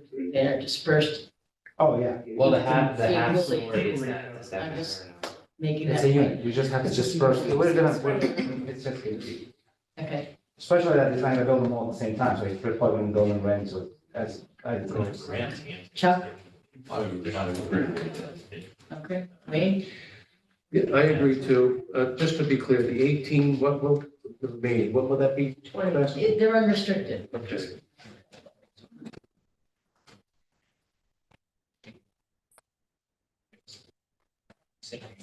Yeah, I don't know. They should take That's what I action. just wanted. Yeah, yeah. Just for, this is just for discussion purposes right now. We're not going to take action. This way, so they know what way to go for design. Well, the waivers are the one that we were hoping that we could get something. It's hard to give a waiver, but we don't have it. Well, originally you were looking for, I mean, you know, granting the waiver, but I think you were looking for more like what the pulse of the Yeah. board was. So No, if you're not ready, I'm just saying that I want a positive direction on the Yeah. waivers. I think we're offering that right now, Yes, you know. yeah. So that's why we wanted to go around the table. and get- So everybody's open basically to the idea that, So I okay, keep think- going and we're gonna be able to work. The consensus, I'm sorry, Andrew, we didn't hear from you yet. I mean, I would lean more towards kind of sticking to how we would allow extra height in the NO zone, which I think would be 2 additional affordable. Okay. That's- Okay, all right. So then I think the overall consensus would be that there would be the 8 affordable and 2 workforce We would just requirement. Keep All right, planning on that one. No official vote though Yeah, tonight no, I understand. with the added, and obviously they're looking at that with the height. And what's that third waiver they're going to have to apply? The third waiver would be Basically, the frontage. Yeah, just it's Yeah, not fun. that would, That one you can vote on. I think, obviously we need the But you need- justification Yeah, you laid need the out. waiver but itself, think yes, we'll, We weren't sure if we didn't need that. Copy and that, we'll do that, but yeah. I mean, the waivers really should hold off until we get more planning documents. But we do need to determine if we're gonna do a site visit and public hearing yet before we kind of adjourn, so I don't wanna forget those things. Do you want to talk about some of the other stuff here too? We can talk, I mean, these notes have been already transferred over to them. I don't know if you have any questions on any of these notes at this point in time. I'd like to informally send this to the county, as a unofficial referral. I think that this would be of great interest to them. They are working on the Golden Hill project. So I think at least to get the pulse of the staff up there, I think it would be good to send this informally and get some maybe initial feedback from them. I mean, with the amount of detail that we should put into this, I don't see us submitting anything for next month. We're probably gonna skip that and get a little after so we can come in with Yeah. more stronger. So we could- Okay. No, we should send that off to county. I do. So that, yes, that would be a good opportunity to get their feedback. There's also the question about the public hearing, and I think it's a good idea that we have one. Do it. Great. Do you think the project is developed enough for a public hearing? I mean, you could have a public hearing and keep it open. You don't have to close it. So maybe you do that. We'll open it up at the next meeting and then keep it open. Okay. Until we. So, I need to vote on that because it has to be a majority. So- All right, I make a motion that we open the public hearing on this project at the next meeting. So Second. just to clarify, so you mean the March meeting, even though they're not presenting at that meeting, you want to open the public Or hearing? do we want to hold it when they It doesn't back matter, I here, just want to make sure that. make their next appearance, for whenever they next appear on the.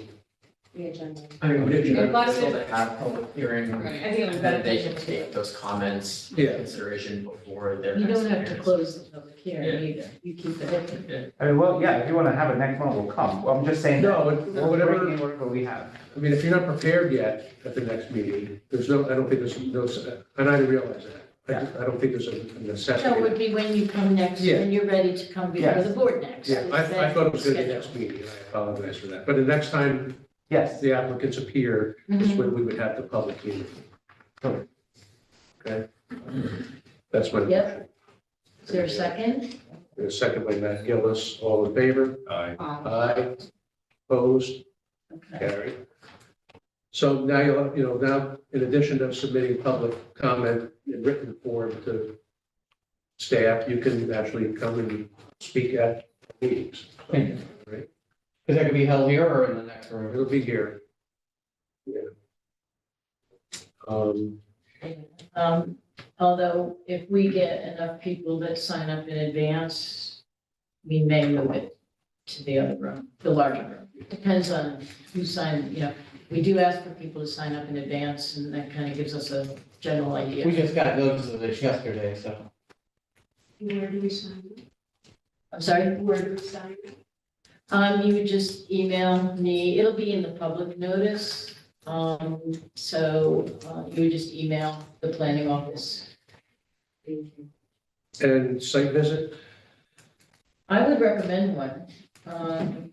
It's up to the board members, but I. It's pretty think walkable this right now, project, I think it would be a We good- brush off it so you can walk. a good opportunity. I agree. All All right, right, so so we we'll can set up a schedule dual poll and something. then, or we'll set up something. We can find out when most of us are available for that, so we'll do that. Thank you. Okay, I don't think I have anything else. Okay.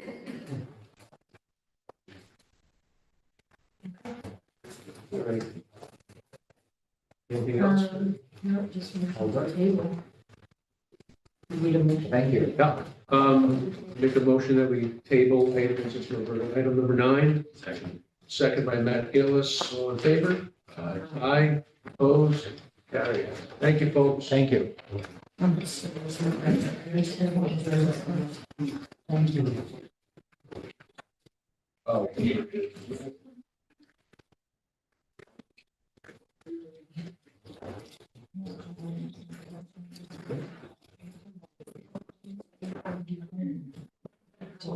Have any other?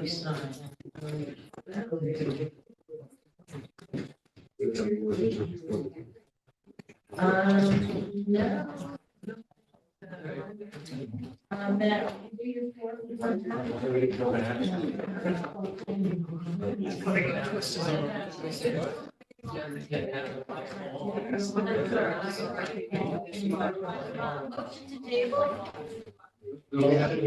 I make a motion that we adjourn. Second by Matt Gillis.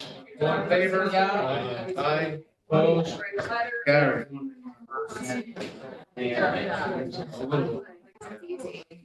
But yeah, I wouldn't want to program.